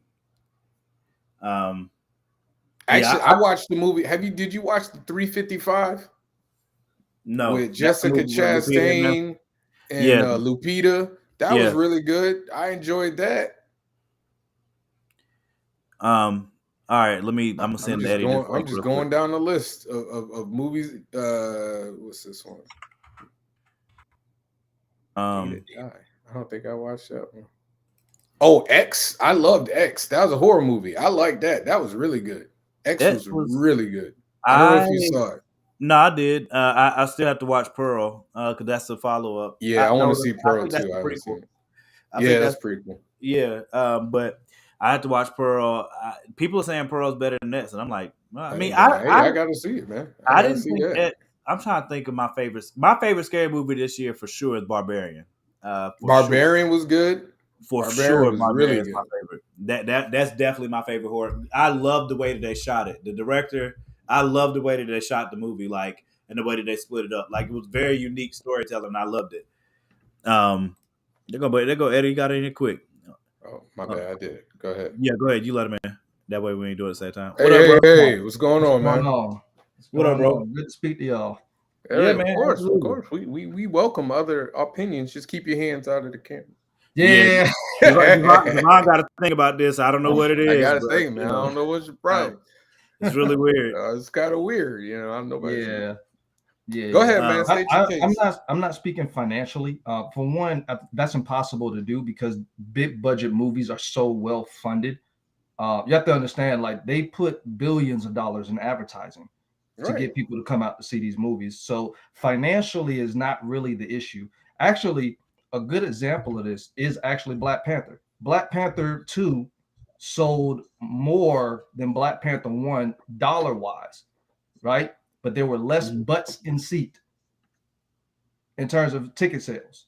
There were less butts in seat for Black Panther 2 versus Black Panther 1, even though the number shows that they made more money than the first one. right? If you go and look up those particular stats, the reason why that is a lot of times has a lot to do with the fact that there is a massive change going on in Hollywood. The fact that movies are going on to streaming and the quality of movies, not so much in terms of the production value, but just in terms of the story that they're telling, are really not that great. A lot of people feel like, why do I need to go to the movies to spend 30, 40, 50 bucks per person? Because you're not just buying a ticket, you're buying popcorn, you're buying drinks. You know what I'm saying? A lot of movies now are IMAX 3D experiences. So you're buying all of that equipment that goes in with that. You're spending this massive amount of money on a movie, and then you see the movie, and it's a lackluster movie at best. Even if you look at a lot of comic book movies, the problem that I have with a lot of comic book movies, and it was inevitable that Marvel specifically was going to go this way, is that they rehash a lot of the same material from one movie into another movie. And they actually have like clips on YouTube where you can see where they copied and pasted certain screens and certain things from one movie and clipped it into another movie just to sell you the same thing. Some people have figured this out. Now, mind you, I want to kind of preface here as far as where I'm getting my opinion from. My job is a caricature artist. I go to festivals and fairs. I talk to like people from all different sorts of backgrounds. And there definitely are people out there who want to put on the rose-colored glasses and just have comic book nostalgia. They're there. There are definitely people out there who, you know, saying want to have an anti-political opinion versus Hollywood, because Hollywood is political. We cannot write that out. You know what I'm saying? There are movies that they make that they have political agendas behind. That's a fact. You know what I'm saying? Now, is every movie that? No, not at all. But there are a lot of movies that are that, and people do see that, and there are people out there who have an anti position to that. But there are probably more people that I've spoken to who just genuinely feel like the quality of movies is just not that good to invest into anymore. And COVID definitely shifted that mindset 100%. I will agree with that. You know what I'm saying? The reason why I don't say that it changed people so much as shifted the mindset is because people were already beginning to feel this way. This is where the decline in ticket sales and just overall theater revenue was coming from in the first place. I mean, I think again, I don't know that there is where I would disagree is that the quality of movies is falling. That's where like you hear I don't know if James Cameron specifically said it, but like I can't remember the specific directors that said it. I know Tarantino made a comment here recently about it. Like there are a lot of directors that are speaking about the superhero films and how they annoy them in some type of way, or it's not those aren't films or whatever. Like people have their own thought processes about those movies, and I think what's happening more than anything else is that we are seeing a flood of it is a business, right? Hollywood's a business, movie making's a business. So if they are seeing, yo, there's a lot of people out here that love superhero stories. There's a lot of people out here that love anime. There's a lot of people out here that love these alternative stories. Another thing that we're also facing though is a change of uh of the guard as far as who's going to the movies more so, because now our age group is the one that's enjoying movies, and we grew up on different things than our parents did and our grandparents did. So that's another thing that we're also facing. So the same type of, like when we see Clint Eastwood, like I forgot what movie. God, man, it's not a movie; it's a TV show, like Yellowstone or something that he's doing.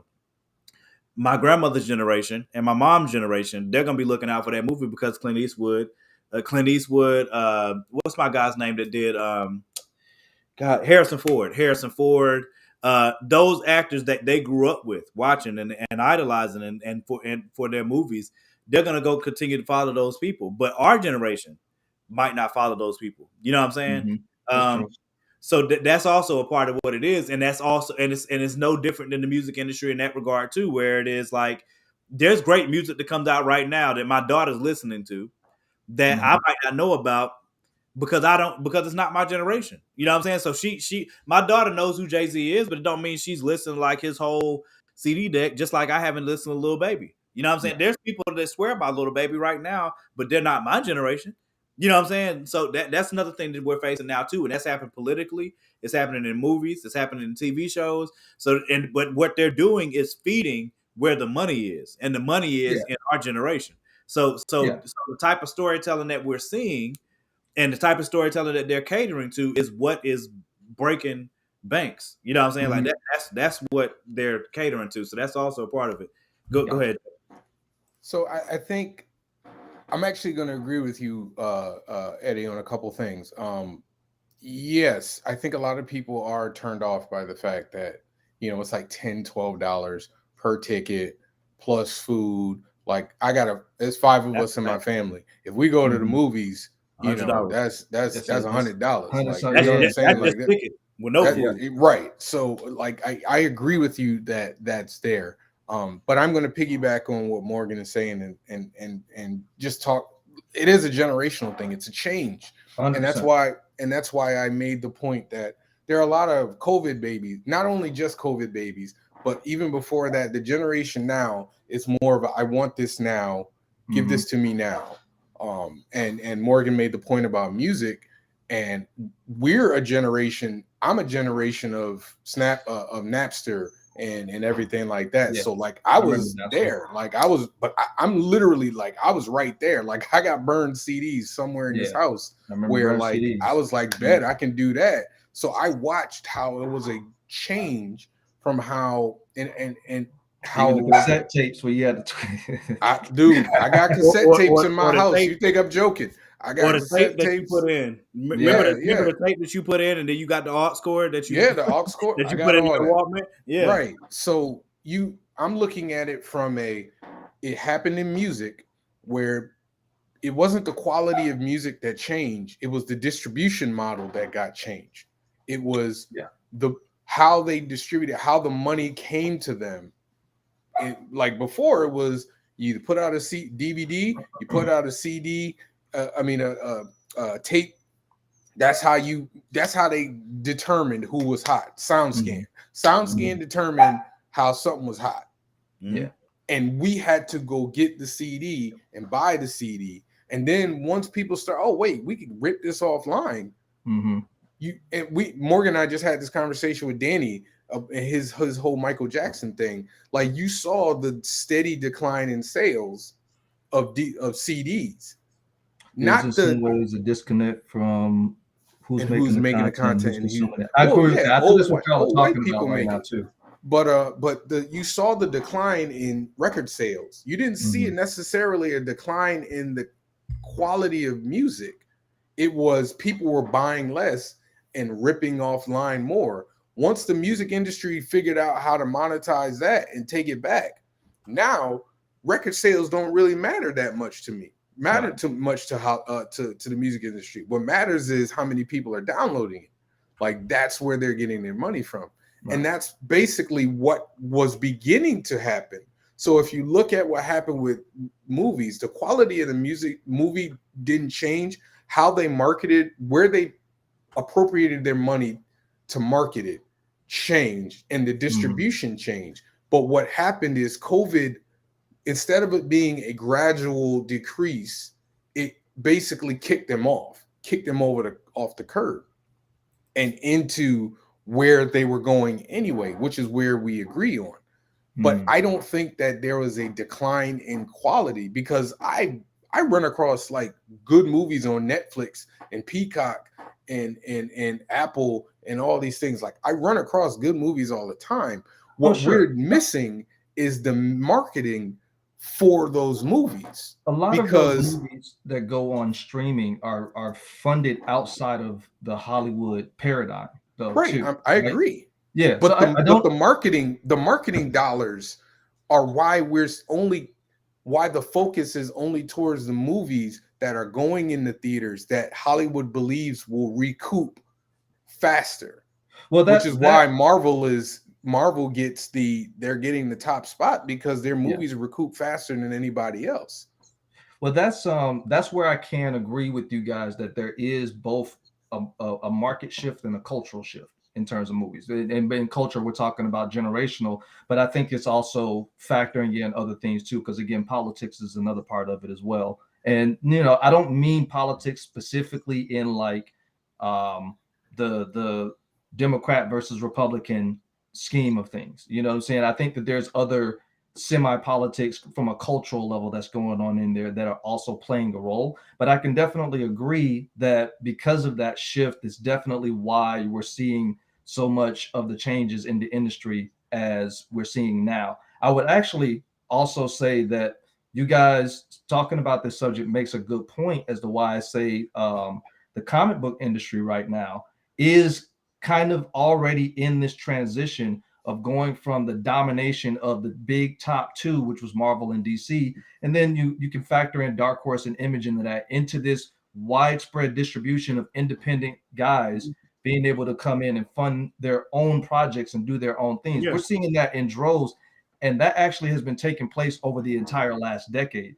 So really, there's kind of a cross reference with comics and movies a lot of times, and I understand that because movies have adopted so much of comics. I would easily argue that probably what we're talking about, just the marketing, the big marketing stuff in theaters, specifically, not so much the streaming platforms, but maybe 60 to 70% of the movies that come out are comic book movies now these days. You know what I'm saying? I could be wrong in that, but that's just kind of what it feels like a lot from the marketing. But that's why, but it's, and I don't mean to interrupt, but that's what I mean by marketing.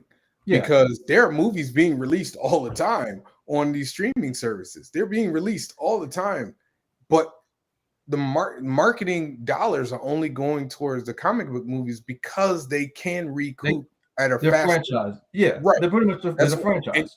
And I think that's what Hollywood is missing. Who said this? Matt Damon. Matt Damon was talking about movies recouping, and he was talking about how streaming services prevent smaller movies from being able to recoup because they were recouping through DVD sales. Yeah. Now DVD sales are almost extinct. Like you have to make a deal pretty much with the streaming platform in order to see anything at this point. Right. But the point being is that a small movie that comes out that it goes directly to streaming services isn't going to recoup the money on the level that, say, another movie like Avengers Endgame is gonna, because Avengers Endgame is gonna give you toys, it's gonna give you DVDs, it's gonna give you all those ancillary things that, say, Matt Damon and Ben Affleck's like medieval movie isn't gonna give you. They weren't going to give you DVDs because they're going straight to streaming services. Why would I buy a DVD? Although I do buy DVDs, but why would I buy a DVD if I can watch it on Netflix right now? So yeah, I mean, you don't. To me, you're not losing money between. It just transformed. Like if Vudu did not have a streaming service and I just have some other service for getting DVDs, like you don't need to get DVDs now. You know what I'm saying? Like you can have it. Like my Vudu library is like I got 100 movies, 100+ movies in my Vudu library that if I did not have those in Vudu, I would have it in DVD collection. You know what I'm saying? Nowadays you don't need to have a huge DVD collection. You know what I'm saying? You could just have it as a streaming thing. So you're not losing money in between there. It's a matter of, again, like y'all are talking about with the marketing, you're not gonna have a budget like Disney. I mean, come on. You know what I'm saying? Like that part of the, I didn't mean to cut you off, man. No, you good, bro. Part of the problem, it is still just based on where we're at as generations passing each other. Like that just the same as the electorate. It very much so goes along with like what's going to happen in the politics too.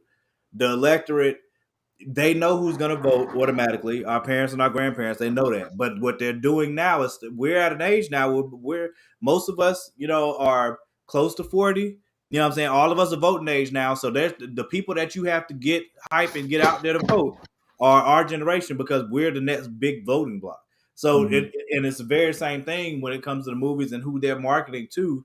They're not marketing to. You're not going to have insane blockbuster numbers from boomers. You know what I'm saying? Like if you're marketing your movies to boomers, nowadays, it's because you're crazy. Like, you know what I'm saying? So, or if you're developing stories for boomers, it's not to say that those stories aren't out there and they're not being made, but what our generation for the most part wants to see on screen, which is why they're producing it, is what we've been paying for, which is, you know what I'm saying? Yeah. Anime stuff, comic related stuff. Like if they were not getting that money back, they would not be spending money on making it. That's it's still supply and demand. You know what I'm saying? So if they were putting out these Marvel films and they're not doing over $1 billion, you know what I'm saying, or you can't create a franchise, that the gift that keeps on giving with Marvel is that they made it one contained universe. That's the advantage they will always have over DC. That circles back to my point, though, because that currently actually is happening. Now, there are movies we can certainly point out where that hasn't happened, like Top Gun Maverick. I can honestly say, for example, and just again speaking in terms of what I do and the fact that I get to speak to a lot of people, I have not spoken to a person who hasn't seen that movie who has raved about it. You know what I'm saying? Like that. It's been a long time that somebody talked about a movie in the way that people talk about Top Gun Maverick. Oh, you mean positively or negatively? Positively. Oh yeah. I probably got more uniform positive feedback from that movie from anybody on any side of any aisle than any other movie that's come out in the last like 15 years. That you bring up a good point when you said on either side of the aisle too, because that is definitely a part of this too. But that's kind of what I mean when I say like the quality of movies has declined since 2008, because the last time that I heard people speak about movies on that level was that year. That was when like Dark Knight came out, for example. I know that's a comic book movie, but it was before franchising comic book movies really became a thing with Marvel. You know what I'm saying? DC was kind of in doing that. But I mean, there's other movies I can name that came out that year, like The Prestige was another good movie, I think. Or was that 2004? I think that might be 2004. It was around that time, but but just in that era, you know, it's not that there weren't bad movies, but it's harder to recall bad movies from that era over good movies. Now, I do agree that there's some subjectivity that could be made from that statement. You know what I'm saying? But I'm basing this not just off of my subjective opinion, but just off of just what I get to talk to people about. For example, I could talk to people unanimously about the first Black Panther, and there's not a single Black person that will say the first Black Panther was bad. I can talk to a lot of people about the second Black Panther and find a lot of people who have not seen it. And then when you're talking about other demographics outside of Black people, that increases exponentially. But I think so that the conversation that you're having is good.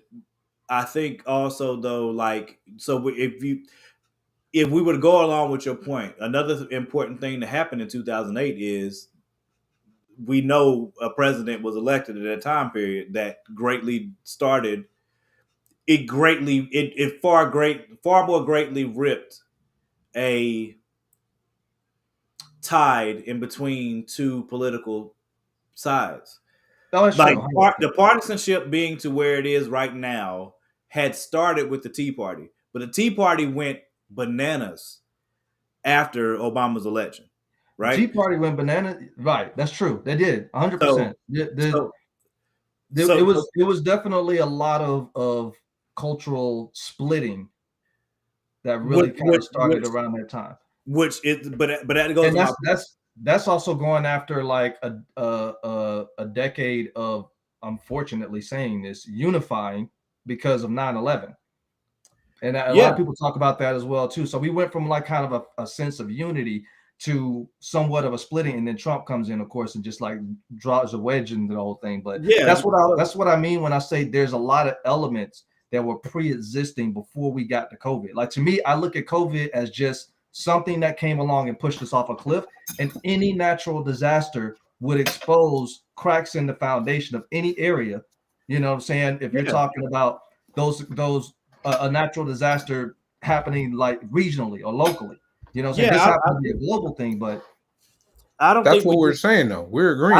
I don't think we disagree there. I think my point of disagreement before you came on screen and probably still now is that the quality of movies changed. I don't think that happened. I think what it is very similar to the argument that Will Smith is probably coined for saying, but about police brutality. Like, has police brutality gotten worse, or is it just getting filmed now? You know what I'm I saying? would Like, argue. Uh, no, go ahead. sorry. Yeah. Okay. I would argue that it is happening, but it's not so much because of the fact that just all movies are bad or Hollywood is bad. I think that's just the nature of diversification.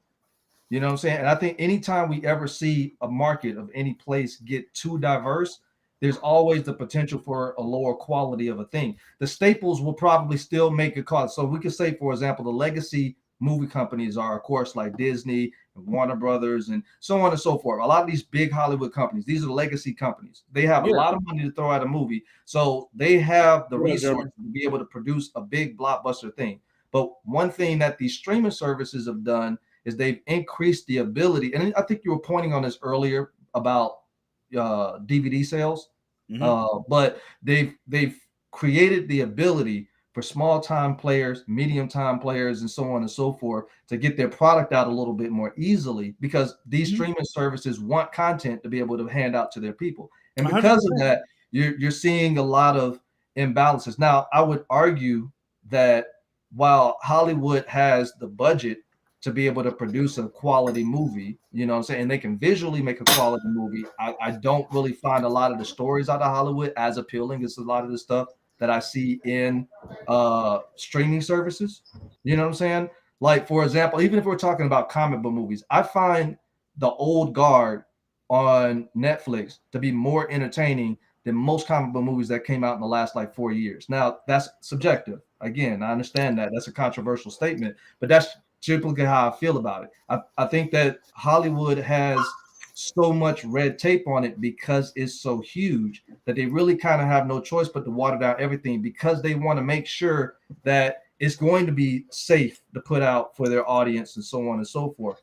You know, saying versus these streaming services who really kind of have nothing to lose. They have a lot of risk that they're willing to take, and so they're willing to put more edgier content out.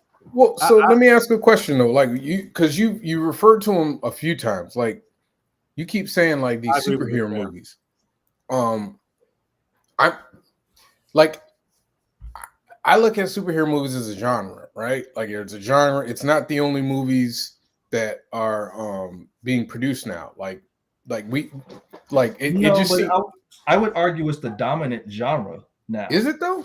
I would argue definitely that it's the dominant genre. for Well, highest grossing by far. well, let's look at. I mean, we could look at this past year. How many comic book movies came out? Morbius. Mhm. There were a lot, but I think I'm if Eddie's point is Morbius, the Batman. No, I just want to because it's like we Let me like see. to believe Morbius, that the Batman, Black the Adam. I mean, yeah, Black Batman, Adam, Black Black Panther, Adam, Black Panther. uh, What did Thor: The uh, Dark World come out this year? that Thor movie did come out. Doctor Strange, Thor. Yeah, That's Doctor six. Strange. That's six movies right Who now. else? Didn't when there like a was it this year or last year that the Eternals came out? Was that That last was year? last year. That was last year. Okay, what about the Spider-Man? Was that this year or last year? That was last year. Okay, that's last year. What else do we have?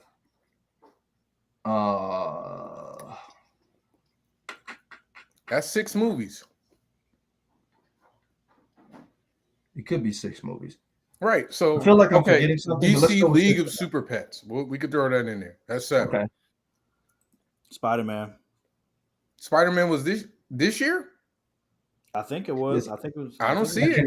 I can't remember if it was this year or last year. I don't really see can't. it. I don't see it.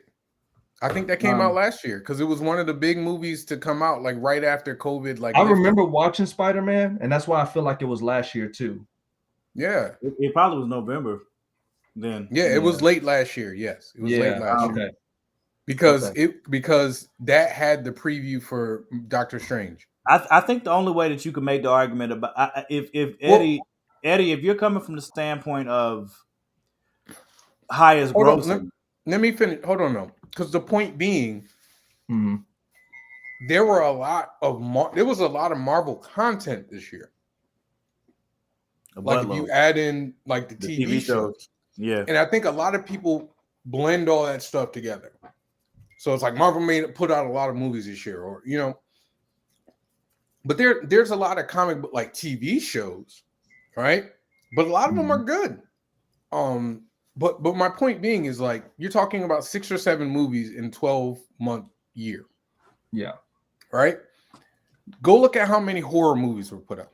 Like just take a look through Wikipedia's list of horror movies. Look at how many like romantic comedies were put out. How many thrillers? How many political like there's a lot of movies. Like I'm looking at the list of movies. There's a ton of movies.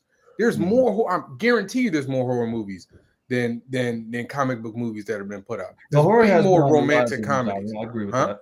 I said horror has definitely been on the rise as a genre. I can agree with that. But even romantic comedies, I guarantee you there are more romantic comedies. There are more movies by other genres than comic book movies. But comic book movies take a lot of the heat because, like we said, it's about the recoup, right? Like the money is behind it, and you got a big engine like Disney behind it. So supply and demand still rules. Right. So you're going to see a lot of it. But the point being is that comic book movies are like they're like the easy target, right? Oh my gosh, all these comic book movies. But the fact of the matter is there hasn't been that many.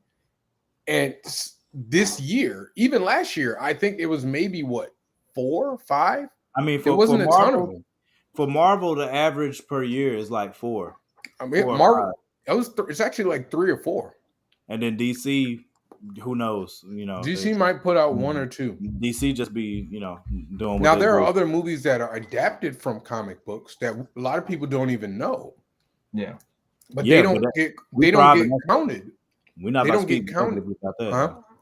I said we thrive in that space. We ain't about to speak negatively about that now. About what? About comics being adapted into movies. We need that now. Right. Yeah, I called that one. I said the Super Pets. Yeah, that was.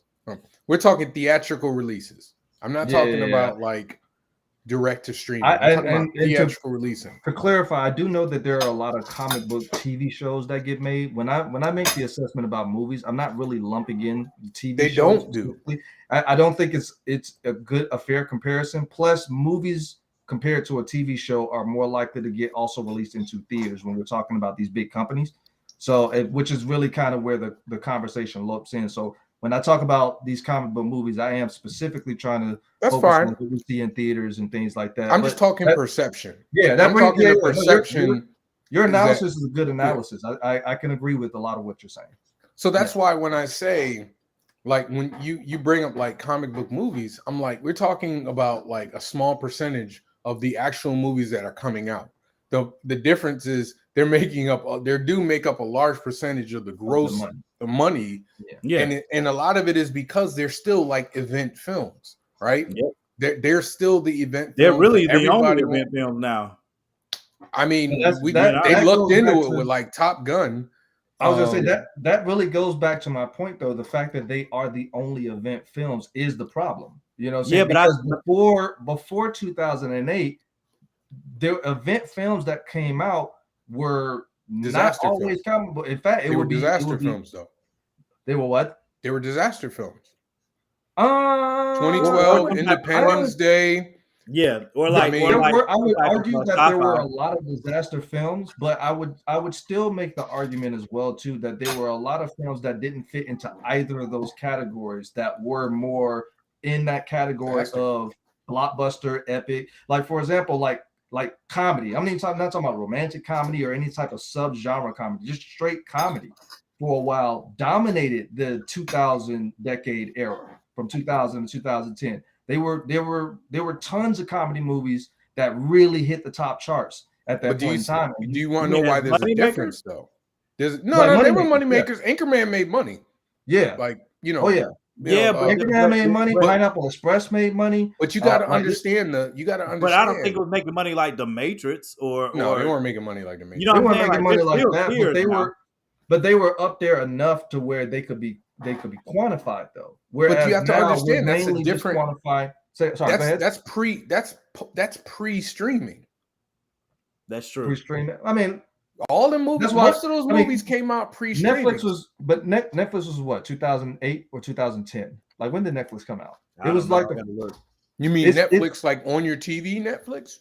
no, just the streaming service Netflix. That's what I'm talking about. Like Netflix, like, but even when Netflix I'll first look came it up. out, they were playing old movies. They were. No, that's true.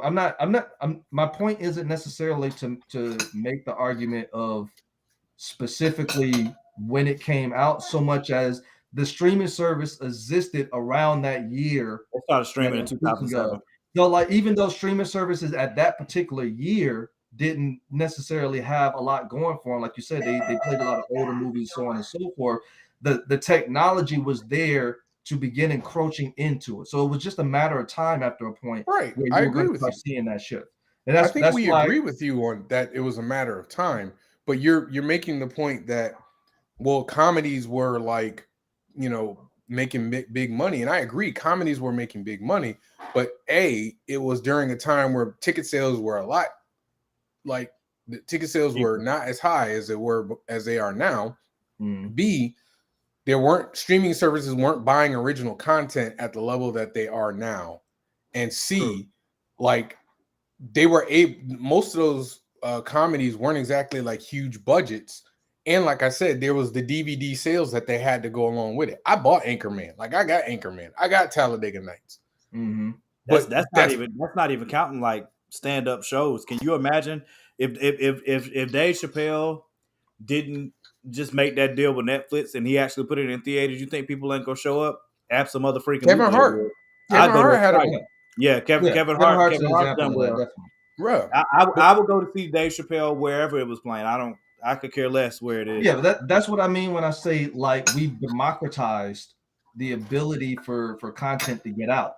And that, to me, whenever we do something like that in any market, right, the inevitability becomes that you're going to get lower quality in some instances. Now, again, we can speak subjectively about any particular company, but just the mere fact that you're going to see overall a decline in quality is kind of the point that I'm making. Like, all right, I'll use my own industry as an example, right? Okay. In the caricature industry, it used to be where you would go to Disney World, Universal, or one of the big theme parks, Six Flags Over Georgia or something like that, to get a caricature. That's where you would see caricatures mainly done.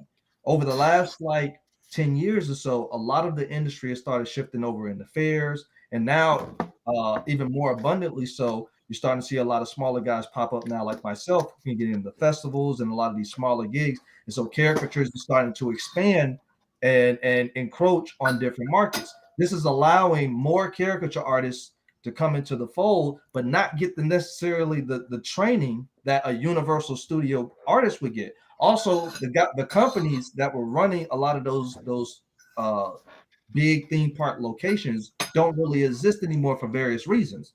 You know what I'm saying? So you have a breakdown of the original gatekeeper of the industry, a rise of a bunch of people who are interested in the industry, who have a diverse means of being able to get in. You know what I'm saying? A lack of a pipeline from the training because the gatekeeper's gone, right? And now you have this dilemma where you'll find a caricature artist and they may be highly skilled because they have 15 years worth of experience, and you may find another caricature artist who figured out how to do it in 3 years. You know what I'm saying? They might not have the skill, but because they've been able to build a sub-market for themselves and wherever they are working, you know what I'm saying, they can still get some sort of revenue and get their work out. And that will create to the perception of somebody out on the outside looking in, like there may be a quality thing going on here. You know what I'm saying? I don't think that's a bad thing. I don't think no. Because the market is still going to be set by consumers. I don't care how much marketing.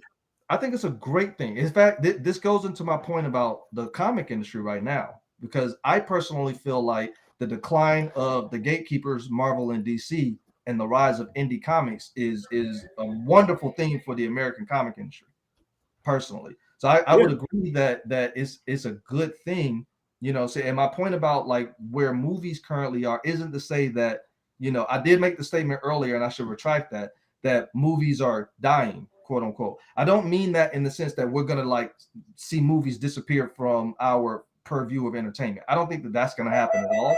I think that the gatekeepers of movies are on the decline. Like the Hollywoods and that need to release the theaters has been threatened by this new streaming service that we're seeing now. In the same way that, like you were pointing out, Napster and a lot of these digital downloads of the music industry threatened the industry at one point in time because you couldn't put out and focus and funnel everything into the selling of CDs and the selling of a physical album. And they started losing a little bit of control because the digital market allowed for a creator, in this case, the musician, to use the internet to basically market themselves, especially when Spotify came on. Now, they put the clamps on Spotify, and Spotify changed a lot of its policies to the point where it screwed the creator at one point in time. But Spotify, along with a lot of these other services that came before Spotify, helped to diversify what we're seeing now and gave more control into the hands of the creator before they put that clamp on. Okay, so I agree. It's happening currently now with the comic industry and with the movie industry. So, so a couple things though. You make good points. So I mean, you make good points. I'll say this: it's a bit different with the comic book industry. I think what we're seeing with the comic book industry right now is creators understanding that they aren't going to. Well, let me put. All right. What creators are seeing right now is they're seeing, say, Marvel, right? The big two. They're seeing Marvel make billions of dollars with characters that other creators have made and aren't making money off of. So instead of giving Marvel their best stuff, they're holding on to it, and now they're getting deals and they're getting the lion's share of the money involved. So that's why we're seeing a larger amount of independent independent content. And then on the other side, you have creators of a diverse nature, like myself, like Morgan, like Danny, like all these guys, understanding that there can be a little bit of a glass ceiling when it comes to the big two. So we've just decided we're going to do our own thing and we're going to make our own way in the industry. I don't think that has anything there. I guess there is something to do with the level of quality because you do have certain individuals making books. Hey, you got it. You got it. I respect that. You have some individuals making books who aren't really good at it. So maybe the artwork isn't that great, or maybe the story isn't that great. But usually the market dictates itself. Like that person who's made a crappy book is probably not going to 100% sell much. Yeah, I agree but with that. regarding the quality of films, I don't think it's any different than it's been before because you're talking to a guy that grew up walking through Blockbuster, seeing a lot of movies I ain't never heard before that was probably pretty crappy, and watching seeing B movies made and the level of it ain't that great. And I'm not seeing anything different now, except I don't have to walk through Blockbuster. I can just scroll through Netflix. So correct. That's what I'm saying. I don't think it's a decrease in the level of the increase in level of quality, because the truth of the matter is you still need millions of dollars to make a movie. Well, maybe not millions, but you need hundreds of thousands of dollars. You still need hundreds of thousands of dollars to make a movie. I think you could look at it in the same way as like just another microcosm of it would be TikTok and what TikTok has done for creative people all over the world. It's revolutionized it. Like, you know what I mean? Like, I hate it. Huh? I said I love it and I hate it. I get what you're saying. Exactly. You know what I'm saying? Like there's stuff up, but it's very similar to the movie industry. That like bad movies have always existed. They're not going to ever stop existing. But the market is always going to control. I don't care how much somebody markets something to you. If you don't want to see it, I've seen countless commercials for Avatar. It is not, none of them have made me want to be like, oh snap, I got to go see that. You know what I'm saying? Like I don't care how big the movie is. Oppenheimer, I could. You know what I'm saying? I might go see it, maybe. You know what I'm saying? But Yeah, but that goes back to what we've been seeing come out more abundantly over the Hey, years. I'm We've hungry, started to Amani. get a lot of sequels, a lot of remakes. You Yeah, know what I'm saying? Like That's not new though. but that, I'm yeah, not that, saying that's not new. I'm not saying that that's the case. I'm not It's saying still that the generational too, practice though. of it is new, but what I'm saying is the abundance of it demonstrates at the very least that the big guys are struggling. You know what I'm saying? That's not bad either, though. To me, I'm not. Yeah, it's not. I'm not saying whether or But not it's define bad or not. struggling if it's a practice that's been going on forever. I mean, Die Hard had a bunch of movies before 2000. Die Hard had 3 movies before 2000. Yeah, Home true. Alone had 3 movies. I mean, these are, this none of the practices that we're seeing, nothing that we're seeing is new. Absolutely nothing we're seeing in my opinion in Hollywood is new. Even the love affair with comic books isn't necessarily new because in the 90s you still had comic books out. They just didn't give them the budget that they give them now. But you still had Spawn, you still had all kind Batman. Batman was still making movies. There was Flash TV show. I mean, there wasn't the overabundance like it is now. Like I will agree that there is an overabundance, but most of that is Marvel and Marvel putting out content at a level that they are able to because they have money. But superheroes have always been money makers, like almost always been money makers. So nothing. None of this is new, and that's where I think we have our disconnect in how the quality of the content. I don't think the quality is that much different than what has taken place in the past. Like if you just do like I mean I don't know what how much free time you have, but just go on to Wikipedia and just go films 2022 in films, and then just keep going back, and and count how many good films or you think films you consider to be good in each one, and I think it would probably average out to about the same throughout. It's Western. Yeah, Westerns. There was one time where everything was Westerns. Everything was Westerns. Yeah. There's always like something that Hollywood That's still latches generational. on to. Yeah, like you made the point about comedies. Will Ferrell was cranking out comedies. He had like 4 or 5 in like a 3 or 4 year span. Adam Like Sandler. Adam Mhm. Sandler was cranking them out. Vince Vaughn and Owen Wilson were cranking them out because Yeah. that was the popular thing Chris at the Rock. time. Chris Rock had movies. Then Dave Kevin Hart picked Chappelle it up. had movies. Yep. So, rom-coms, there was one moment where rom-coms was like it was the thing to do. I And agree about it. yeah, Monty, nobody's the big two's not dying. I'm not saying the big two is dying. I'm just saying that the higher level of indie comics has to do with the fact that there is a little bit of a glass ceiling. There is an abundance of talent involved that have the ability to create books that didn't have the ability before. Like it I was would way also harder. I would argue also that distribution is easier now because you don't have to go Yeah. through like Yeah. Diamond Exactly. specifically, Nope. for example. Absolutely. You Exactly. almost don't even have to make a physical book if you don't Nope. want to. And You don't have also to. like Really, self-marketing is also easier as well too. So self marketing is easier because there's more tools to do it, but it's still Yep. the hardest part of running a business. Period is Well, marketing. but yeah, I it's don't care it's what business easier. it is. No. But it is easier now because if you think about back in the day, if you think about 20 years ago, 20 years ago, if you were an indie creator, Nobody the will know it. people in front of you at that time was the only people who knew what you were doing. I 100%. mean, at yeah. the very most, you had to get in the because remember, Wizard was like it.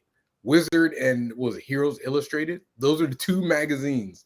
And if you really wanted to have some sort of nationwide audience of people to get to know, your product, you had to go through there, and that was hard. That was hard. But now No, I want to with social media, I'm social media is I'm agreeing with you.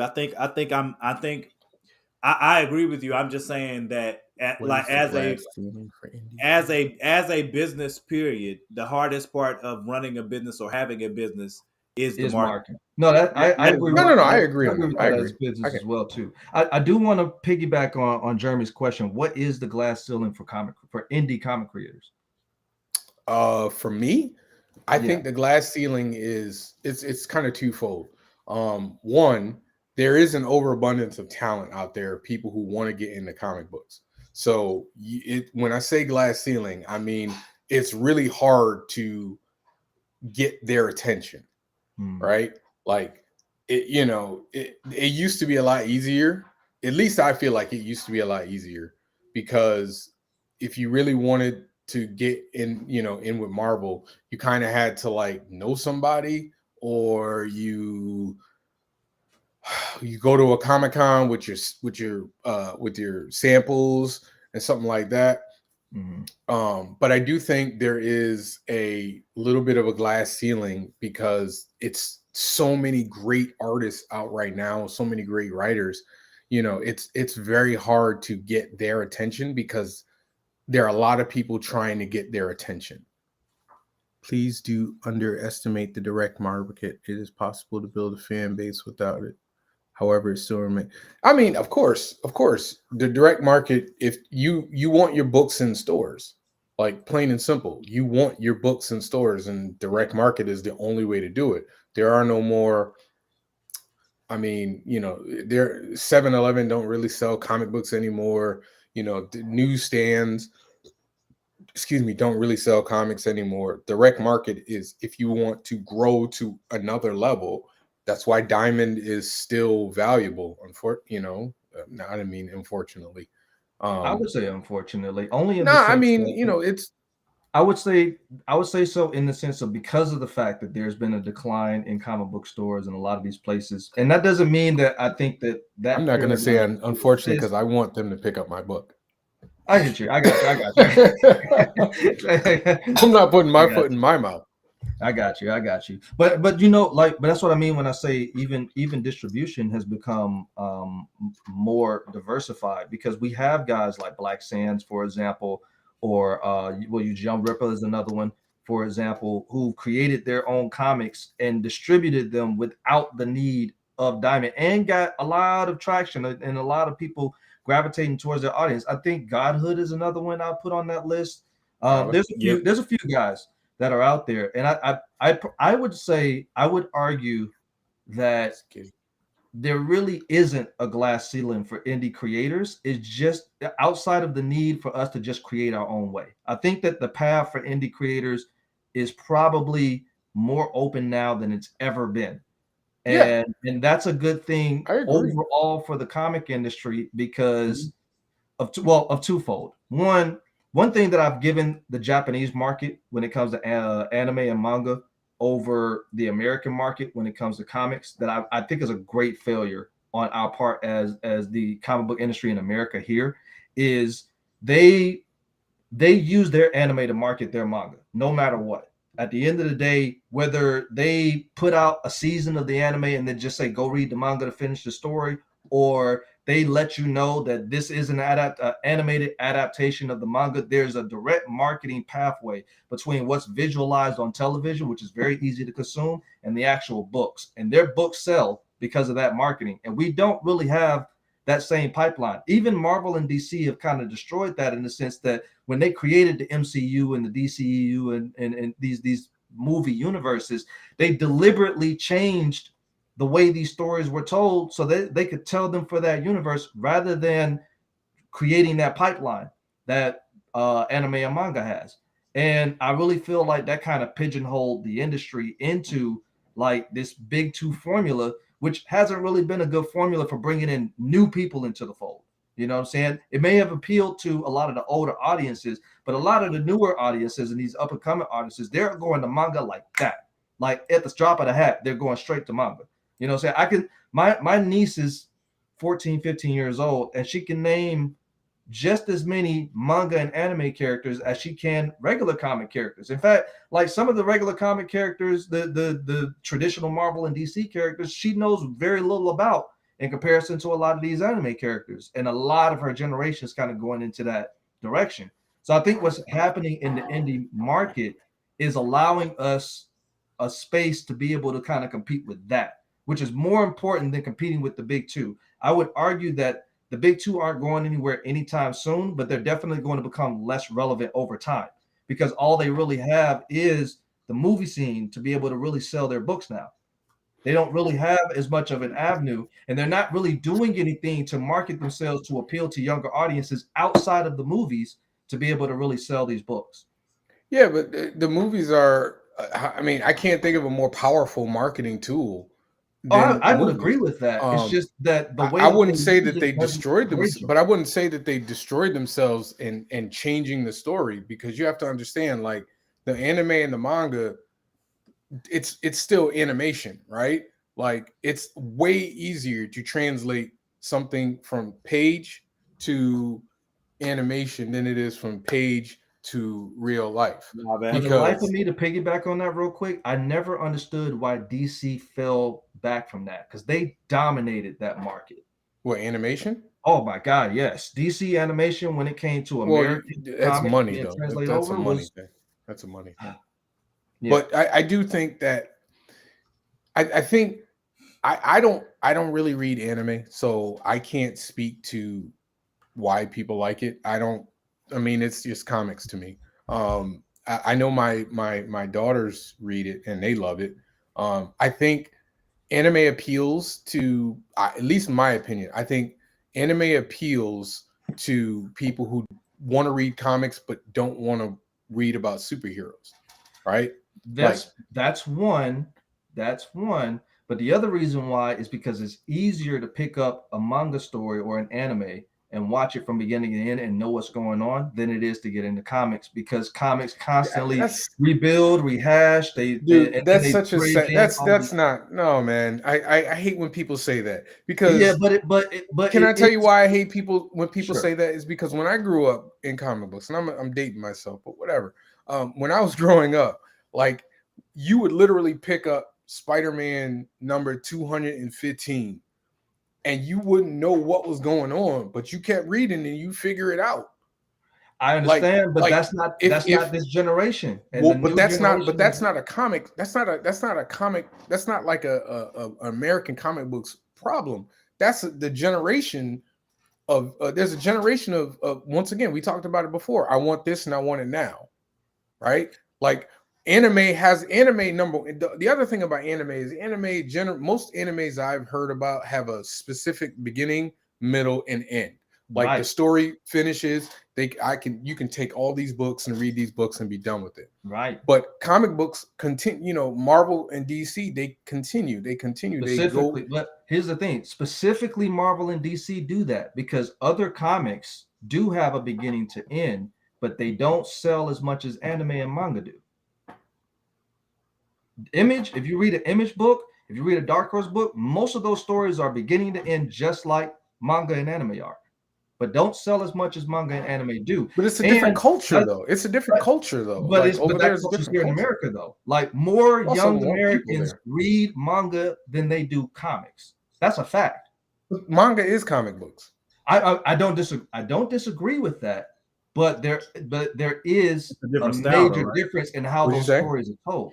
That's fine, but Manga is a it's different still, style, though. it's a different style, but it's still comic book. So that when people say that, when people distinguish the two, to me, it's almost like, it's like, okay, if I watch NBA and WNBA, like, yeah, more people watch NBA than WNBA, but we're still watching basketball. But why is that though? Part of the reason why more people watch the NBA over the WNBA is because NBA players are more entertaining in I'm terms not of gonna how go they there. market themselves I out. I'm won't not go saying there. entertaining in the sense of like their physical ability Marketing, to play sure. basketball. I would argue that the WNBA, in terms of watching the actual gameplay of basketball, is more entertaining than the NBA is. Because they don't have as much power and they rely on finesse. They tend to do more stuff in order to get their goals in terms of watching the actual action than what the male players do. But for Okay. whatever reason, the male players are able to market themselves out in a way that is more entertaining. And I would use the UFC as a counter argument to this because UFC women's fighters are highly entertaining. Anybody who's a UFC fan, they can tell you who certain UFC women's fighters are, because the UFC has figured out how to market their women to make their audience entertained by them. I think another thing though is, Go ahead, Mark. I think that also comes down to market too, though. Everything's always going to boil down to the supply and demand, and your market is going to be different at all times for fighting. Period. Like the majority of people who want to watch people fight and punch each other and hurt each other are men, not women. Mm-hmm.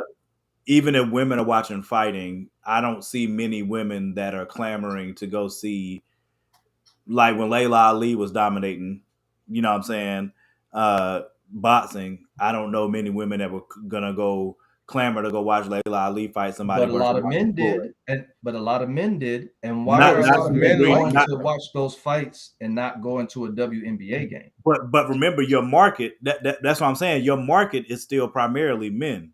Mm-hmm. There are women that watch violent sports, but the majority of your market is men. Period. Basketball, same thing. There are women that are fans of basketball, but not nearly on the level that there are men. And Right. then there's it's not a misogynistic thought process, but when you associate, women play basketball, but when you associate sports in general, period, the general thought for all sports is men Well, playing. that's all that like you said, that goes into marketing, and that's why I bring up the UFC in the first place, because the UFC figured out a way to make their female fighters entertaining for their market. And this is the thing that brings me back to the whole conversation about comics versus manga. Like we could definitely make the argument that manga having a beginning, middle, and end, or the stylized way in which manga's drawn, because I've heard that conversation as well too. There's a million different conversations that I've heard that I don't agree with from a practical standpoint as to why manga and comics should be separated. However, from a marketing standpoint, these things matter. And from that same marketing standpoint, comics fails to reach that younger audience in the same way that mangas do. That's a fact. If you look at I think the that's a younger trend, though. audience, Too, though. what's that? I said I think that's a trend. I think that's a trend, generational trend, though. Too. It's similar to like how with my daughter. I, for the life of me, do not understand this, but my daughter and my nieces will be the closest examples that I have to, in my generation, playing video games, or people that are gamers. You want to play the game to beat it yourself. My daughter in the generation have no issue whatsoever with just YouTubing it and just watching it, because they don't necessarily need to play it. They will literally just watch somebody else play the game, and they get more enjoyment out of watching somebody else play and talking about that and watching the experience of somebody else experiencing it than they would if they played the game themselves. I do not understand it at all. I do that sometimes. I'm not gonna lie, but I do that when I'm working from home and actually like doing artwork and stuff, and it kind of works with entertainment. But that's a generational thing, though. Like, it is. right? It Like is. that's I it's a trend too, though. it's It's a trend too. Yeah, 100%. I agree that agreeing with you, Morgan. It's a trend thing. Like manga now is very popular. Like it's the end thing. It's I the agree end with thing. that, but it's also because of the fact It doesn't that mean it's because the quality is better. Well, I'm not arguing whether or not the quality is better or not, but what I am saying is that there is obviously a gravitation from this new upcoming market that you would want to tap into and bring into the fold in order to continue to sell your books that are going in this direction. And if you are a successful marketer, you're always going to follow a trend. Always. That's the point. Yeah, but I mean, don't not necessarily. Put out a manga. Not necessarily. Like I might not follow the trend of the book. Like I might follow like a trend of marketing. That's what I'm saying. That's what I'm saying. I can't. But my book is not manga. So like, even if I were to use a marketing something that they use marketing, it's not going to matter because I'm not. My book is not manga. So even if you like, if you're a manga person, it's very similar to like when I'm doing a Comic-Con and if I see somebody cosplaying as a manga thing, I rarely talk to them. Like I might say hi, but they're probably not gonna like what I do. I can sit there and talk to them all day, and every now and again I might be able to get like one of them to sell.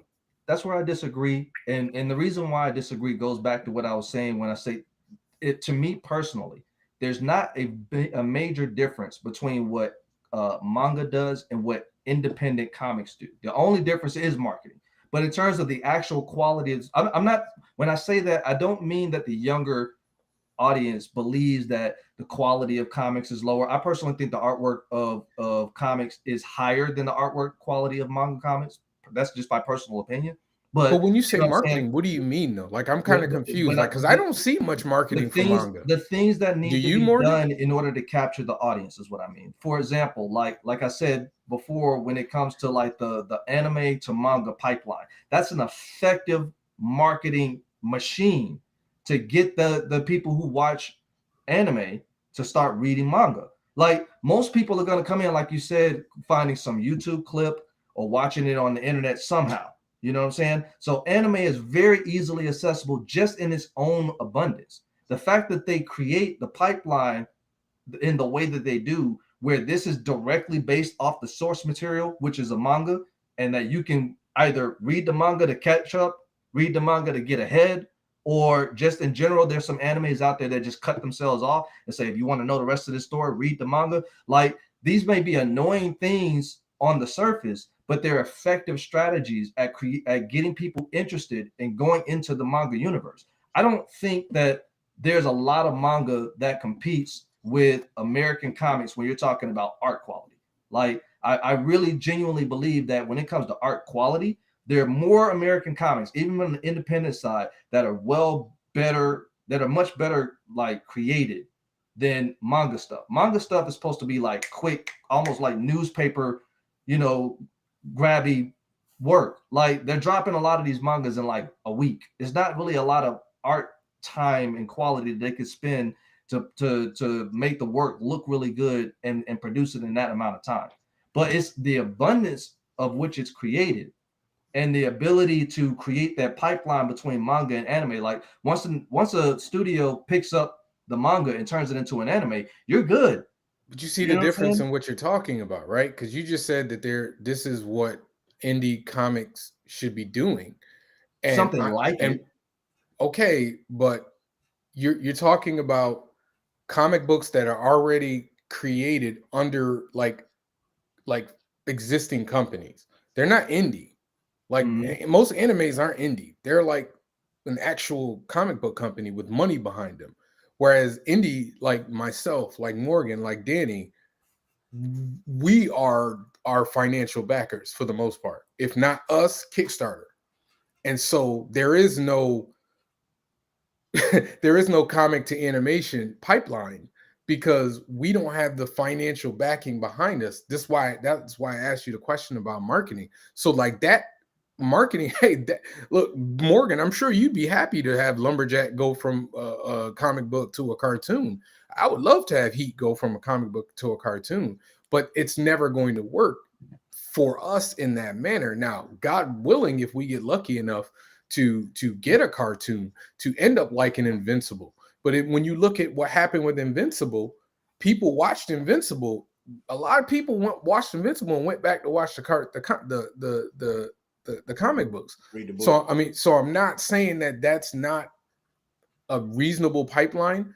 I'm saying that the anime companies that are doing the animation a lot of times own the companies that put out the actual comic book content.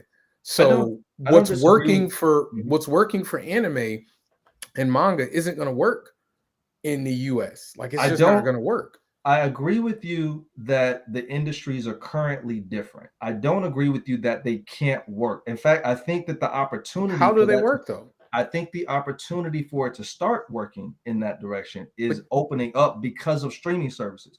And all you really need to do at this point, and this has been the case for a lot of independent creators so far, is start producing the content and get enough of an audience behind your content for a streaming service to feel like this might be something worth picking up. This has been happening. You know what I'm saying? Like there are independent creators who go out to like these comic conventions and stuff like that, who they had a book, they had an audience behind the book. They probably fostered that audience for like 5-10 years or however much so, and now they're in the process of having some sort of show made behind them. Like Bitterroot is an example of that one.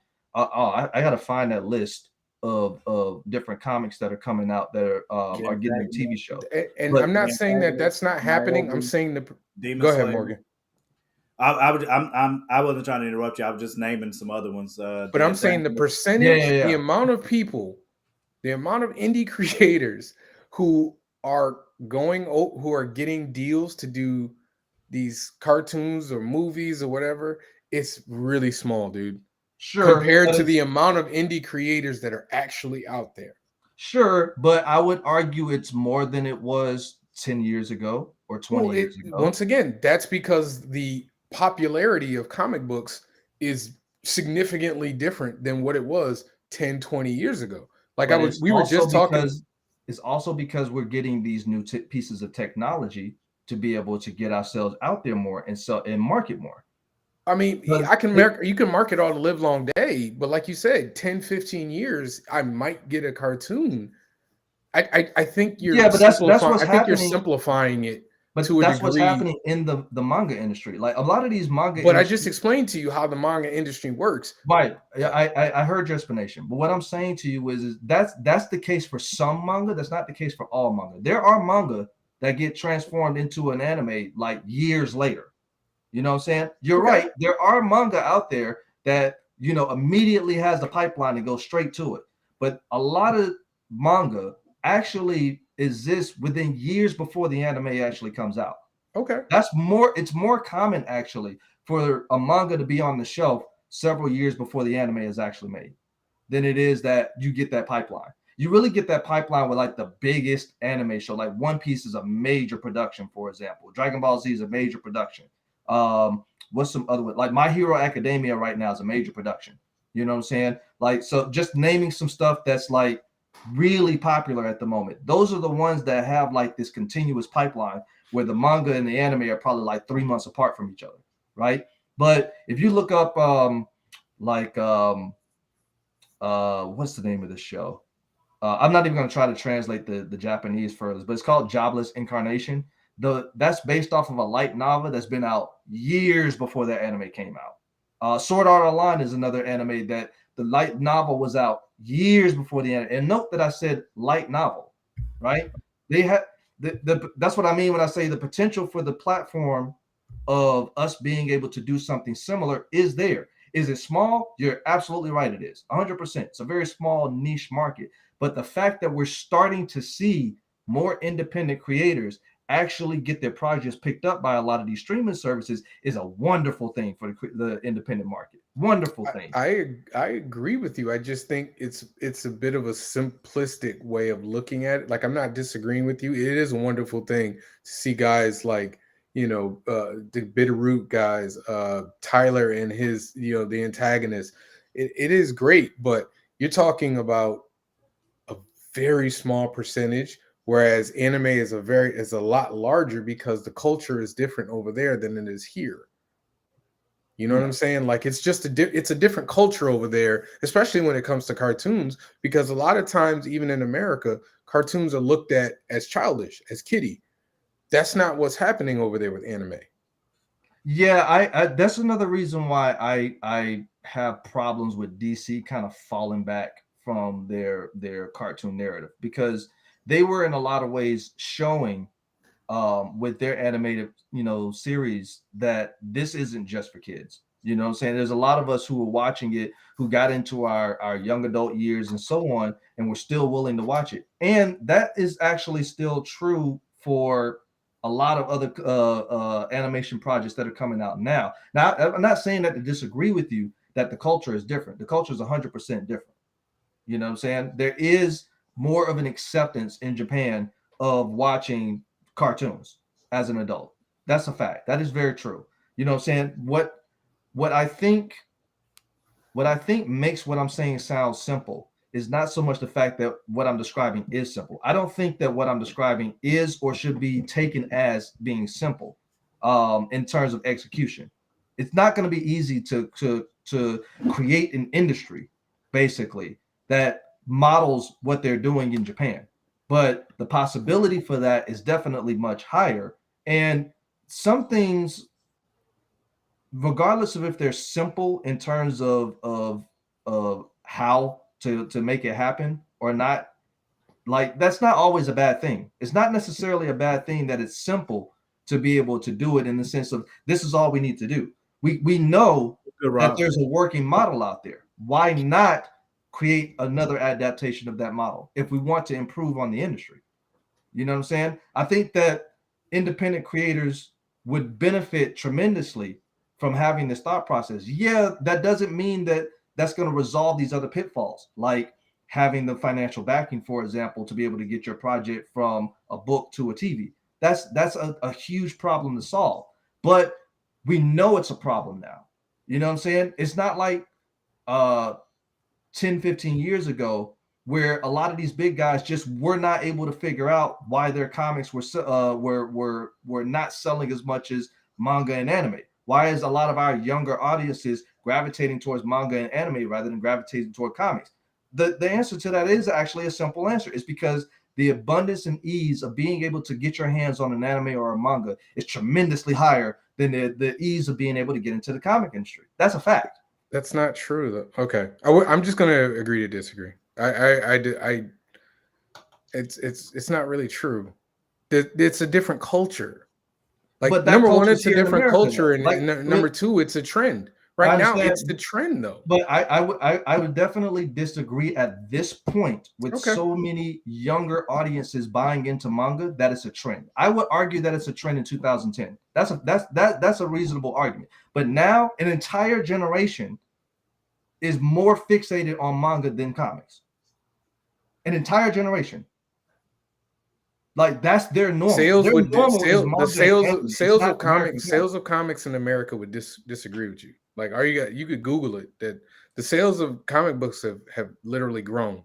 Okay, They've been what's on the the sale uptick. what's the sale of comics compared to the sale of manga in America?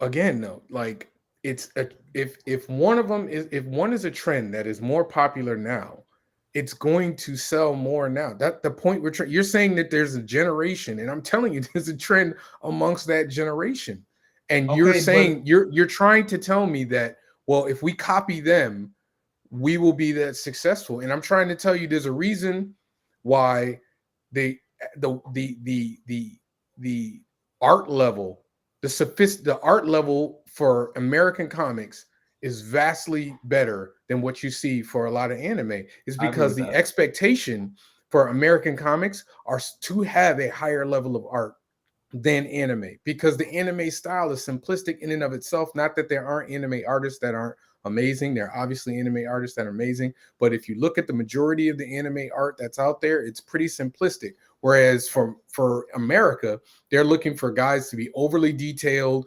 overly, guys like Brian Hitch, George Perez, art on that caliber.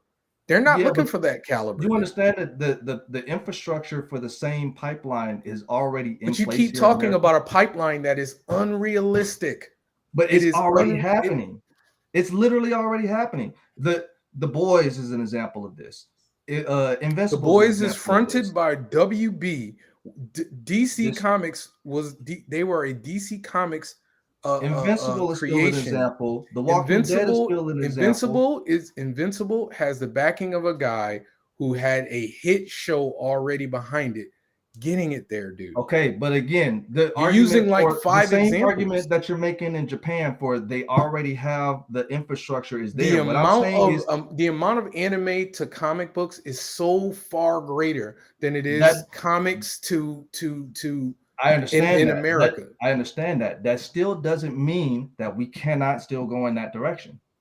It's already happening. We've been in that direction for decades, dude.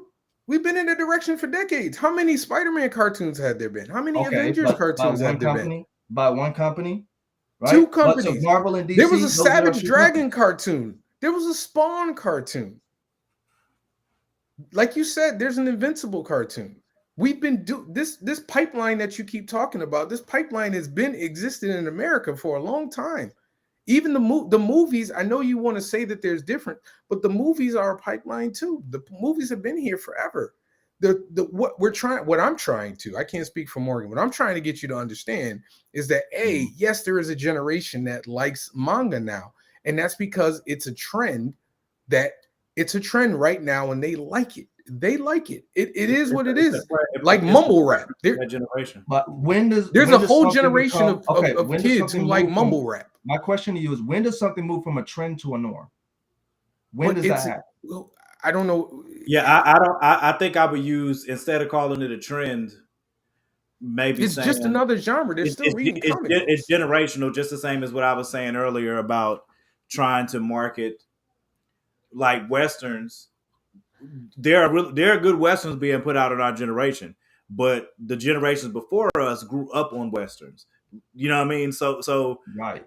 they're not going to market westerns to us in the same way that they did the generations before us, because we're not showing dollars wise that we're going to support those westerns on the level that the people before us. How abundant are westerns even being produced now versus the previous generation? But that Well, goes the to my trend point. died out. That's the point that I'm making. The point that I'm making is It that our died out, man. generation. The point that I'm making is that our generation, like like my daughter's generation, is more into manga and anime, it seems, than they are comic books. And that Mhm. and that's why I said I might not.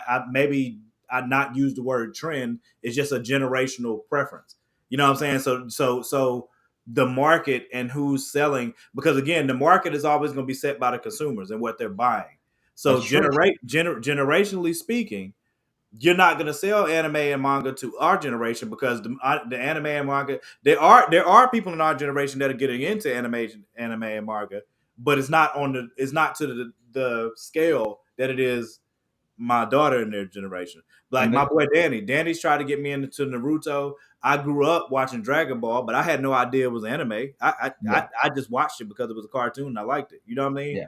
But for my daughter in their generation, they've been introduced in a whole different way, just the same as I said it is about movies or about video games or about, it's just generational. So, but the market is always going to be set by consumers and what they're spending their money on. And this is why I say, and I go back to saying, it is the job of a marketer to follow anything that becomes a trend. But you're not That's- talking about marketing though. Yeah, well, Yeah, I started will- this whole I will- conversation From about a marketing. comic book. Hold on. Time out. Making a Black Panther movie isn't necessarily marketing. That's a piece of art in and of itself, Mhm. right? Can we agree on that? Yeah. Anime is a piece of art in and of itself. The pipeline you're talking about from manga to anime, that's not marketing. That's just going from one media to another. Yeah, but it's doing it in a specific way. That's why I reference marketing. But it's not marketing though. It's just continuation of art. And again, I would disagree with that, because Okay. it is intentionally designed to be the marketing machine. I'll use my own business as an example. Okay, I have multiple streams of avenues in which I can market my business out. Now, on the surface, they may not look like marketing, right? If I go and set up at a festival, I'm earning income at that festival. You know what I'm saying? So that's a stream of income. But I also have stuff going on my banners and things like that that advertises for other services that I do, and I get businesses from those services. So I actually get like two different things going on when I go set up at a festival. One, I'm making my income right then and there on the spot. But two, I'm getting eyeballs on another service that I provide that's outside of the festival scene that people will be able to benefit from if they want to book me for like private events and so on and so forth. My argument is that anime does that for manga. How? When it's just a story in and of it's a story in and of itself. It's not flashing, hey, go read this. It's a story Actually, it in and of does. itself. Some Okay. anime actually does do that. Okay. You see what I'm saying? I don't it's not, to me, you're looking at it as a point of reference as marketing. And I'm saying, well, if it's marketing, then sure, Black Panther's a market for the comic book, which is marketing for the movie, which is marketing for the comic book. Yeah, sure, I guess, in like a roundabout way, but it's a transition from one media to another. And it's I'm not necessarily a transition from one media to another, but a transition from one media to another can also be marketing. Two things can be true at the same fair, time. but that's not its initial. I would challenge that that's the initial goal of it. I would agree with you if we were talking about the 90s. I could completely disagree now. Anime now 100% markets and references its source material. Okay. It definitely does do But that. just because it works in Japan, or just because it works within its genre, doesn't mean that it translates to another genre. But it does work here. But For it example, doesn't. I will use The Walking Dead as an example. The Walking Dead actually saw a massive increase in comic book sales when the show came out. Right. And there are a lot of people who didn't who didn't read the comic books and just watched the show. I Yeah, but just said that I that's true just for made the point that one translates to another. And yeah, some people might go and read the comic book, but your pipeline that you're talking about is just the natural order of when you go from one media to another, that people will get curious about the previous media. That's all it is. if they know about the previous media, they would. Okay.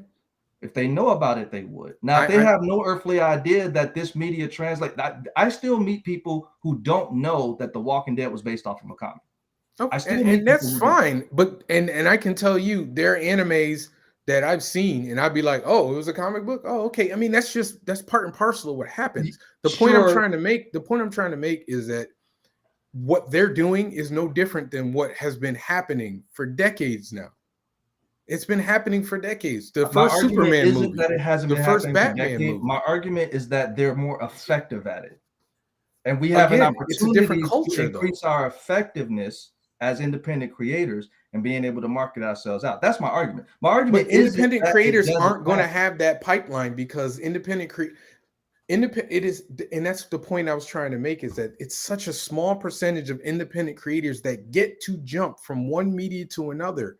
And that's why I'm saying that, to say that this is a way to market, that's not generally how it's Yeah, but perceived. If what you two ask things? the One, bitter root guys, is the movie or TV show or cartoon that they're going to make, are they using that to market their book? They're going to be like, no, we're making a movie. If people go back and read I the would book, argue that's a bad strategy. Two, I would also argue that everything starts small. Like literally everything that we have at some I'm point not in time starts disagreeing from with a you. smaller. I'm not disagreeing with you. I'm Yeah, just so saying that you're saying it the cavalier way you're saying it, of, well, you independent should use this, pipeline. And I'm saying that pipeline requires money, it requires interest, it requires a lot yeah, that I'm isn't not disagreeing with something what it that requires. That doesn't make it impossible though. You know, like to I say didn't that say it's not impossible. going to happen to I me didn't say it's not. is I didn't say it's impossible. I didn't say it wasn't that's going to my happen only to point. me. My only point is that this Okay. can happen.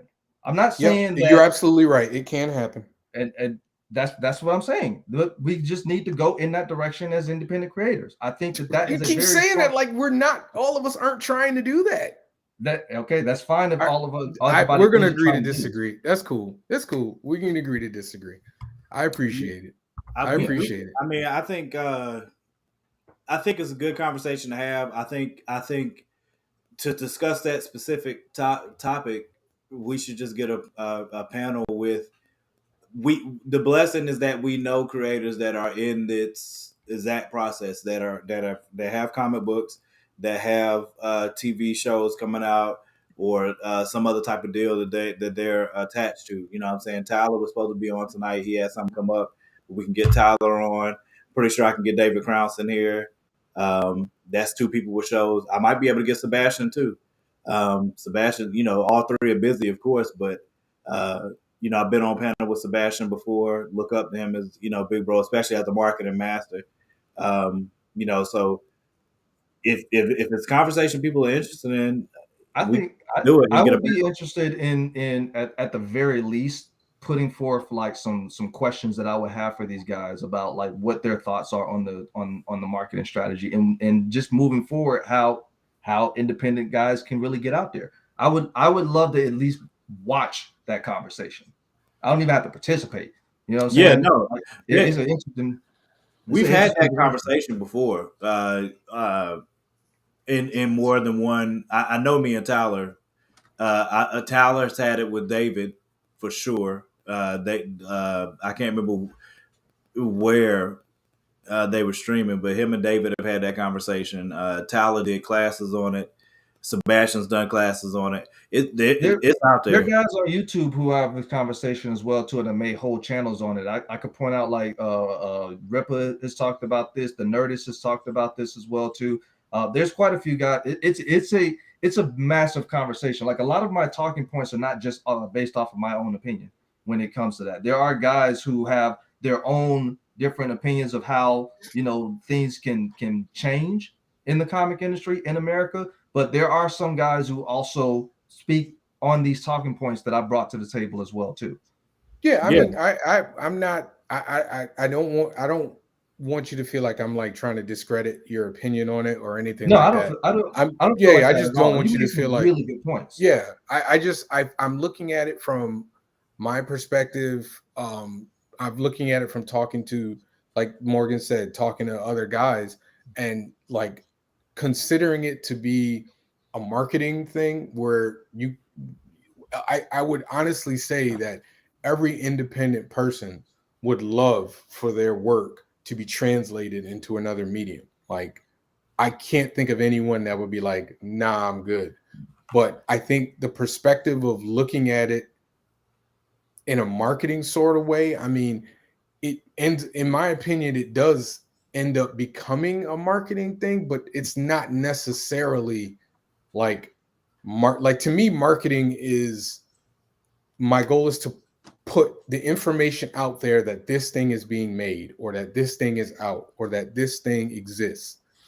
And yes, like The Walking Dead is a huge global phenomenon, and um it can bring attention to the comic book, but it didn't exist in and of itself. It is its own thing.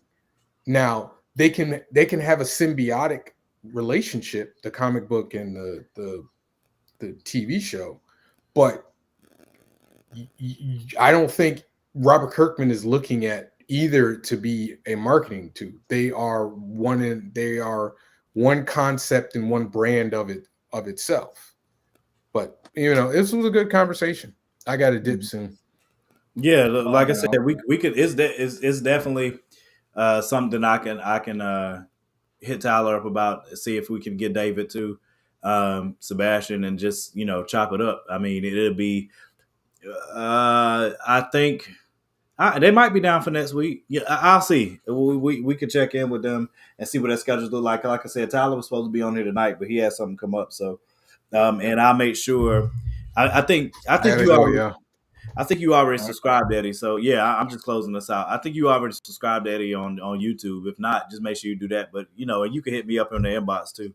I But know I'm following y'all on Facebook, but I gotta get you guys on YouTube. I'm gonna definitely go on and okay, hunt them. yeah. If you just go on Fourth Wall Comics on YouTube, and follow, I always put there's a playlist on we got a playlist of all our shows there. So but if you subscribe there, then you always get the ding for when we're getting ready to go live. Okay, you said So it's called what comics again? Fourth Wall Comics. Yeah, if you just type in Fourth Wall Comics on YouTube, Yeah, you'll see it come up. I'm there. I've just subscribed. Yep. And that way, I'm just saying that as a way, like if you miss the stuff on Facebook, you always get the little ding on YouTube. Yeah. Um, Exactly. but I appreciate you coming through, bro. Yeah, thank y'all for having me, man. I appreciate the conversation. It was very Oh yeah, entertaining. Yeah, yeah, I all day, very bro. I appreciate you coming on, and like we definitely had to continue this conversation because I think it's a good conversation for other creators to see, especially. You know what I mean? yeah. If it's for any other reason, if it's not for any other reason than that. So, and it was just good conversation in general. So I appreciate you, Yeah. bro. Yeah, you too, man. Thank you for inviting me. You Yeah, have a of good course, night, bro. man. Yeah, we'll see you later. All right. All right, appreciate y'all for watching again. We'll see y'all next Tuesday. Not sure what our list is gonna be yet, but I think we're leaning towards top 5. We'll figure it out. We're gonna do a top 5 list of some sort. I'm gonna put a poll up. I put the poll up for who has the best list tonight. So people have already started voting on that, and thank y'all for a great year. You know what I'm saying? It's been a hard year for me personally, you know what I'm saying, with a lot of things that's happened with my son and just production wise in some ways, you know what I mean? But we got through it almost. We're almost to the end of it. I feel blessed, and I feel especially blessed that we have the show, that we have people that come and watch us every week, man. Thank y'all so much. That seriously means a lot to me, you know what I'm saying? From when we first conceived the show to finally doing the show and then having people that are looking out for it, people that are subscribing to watch it. people that watch, they're at work, you know what I'm saying, when the show comes on live, so they watch the next day. That's amazing. You know what I'm saying? Like, so I appreciate y'all, man. Please help us continue to spread the word. Pass on our channel on YouTube, Fourth Wall Comics, on YouTube. The playlist is up there. We love y'all, man. Make sure you join the group on Facebook, Top 5 Live Nation on Facebook. I got to get back to putting some hard polls in there for y'all.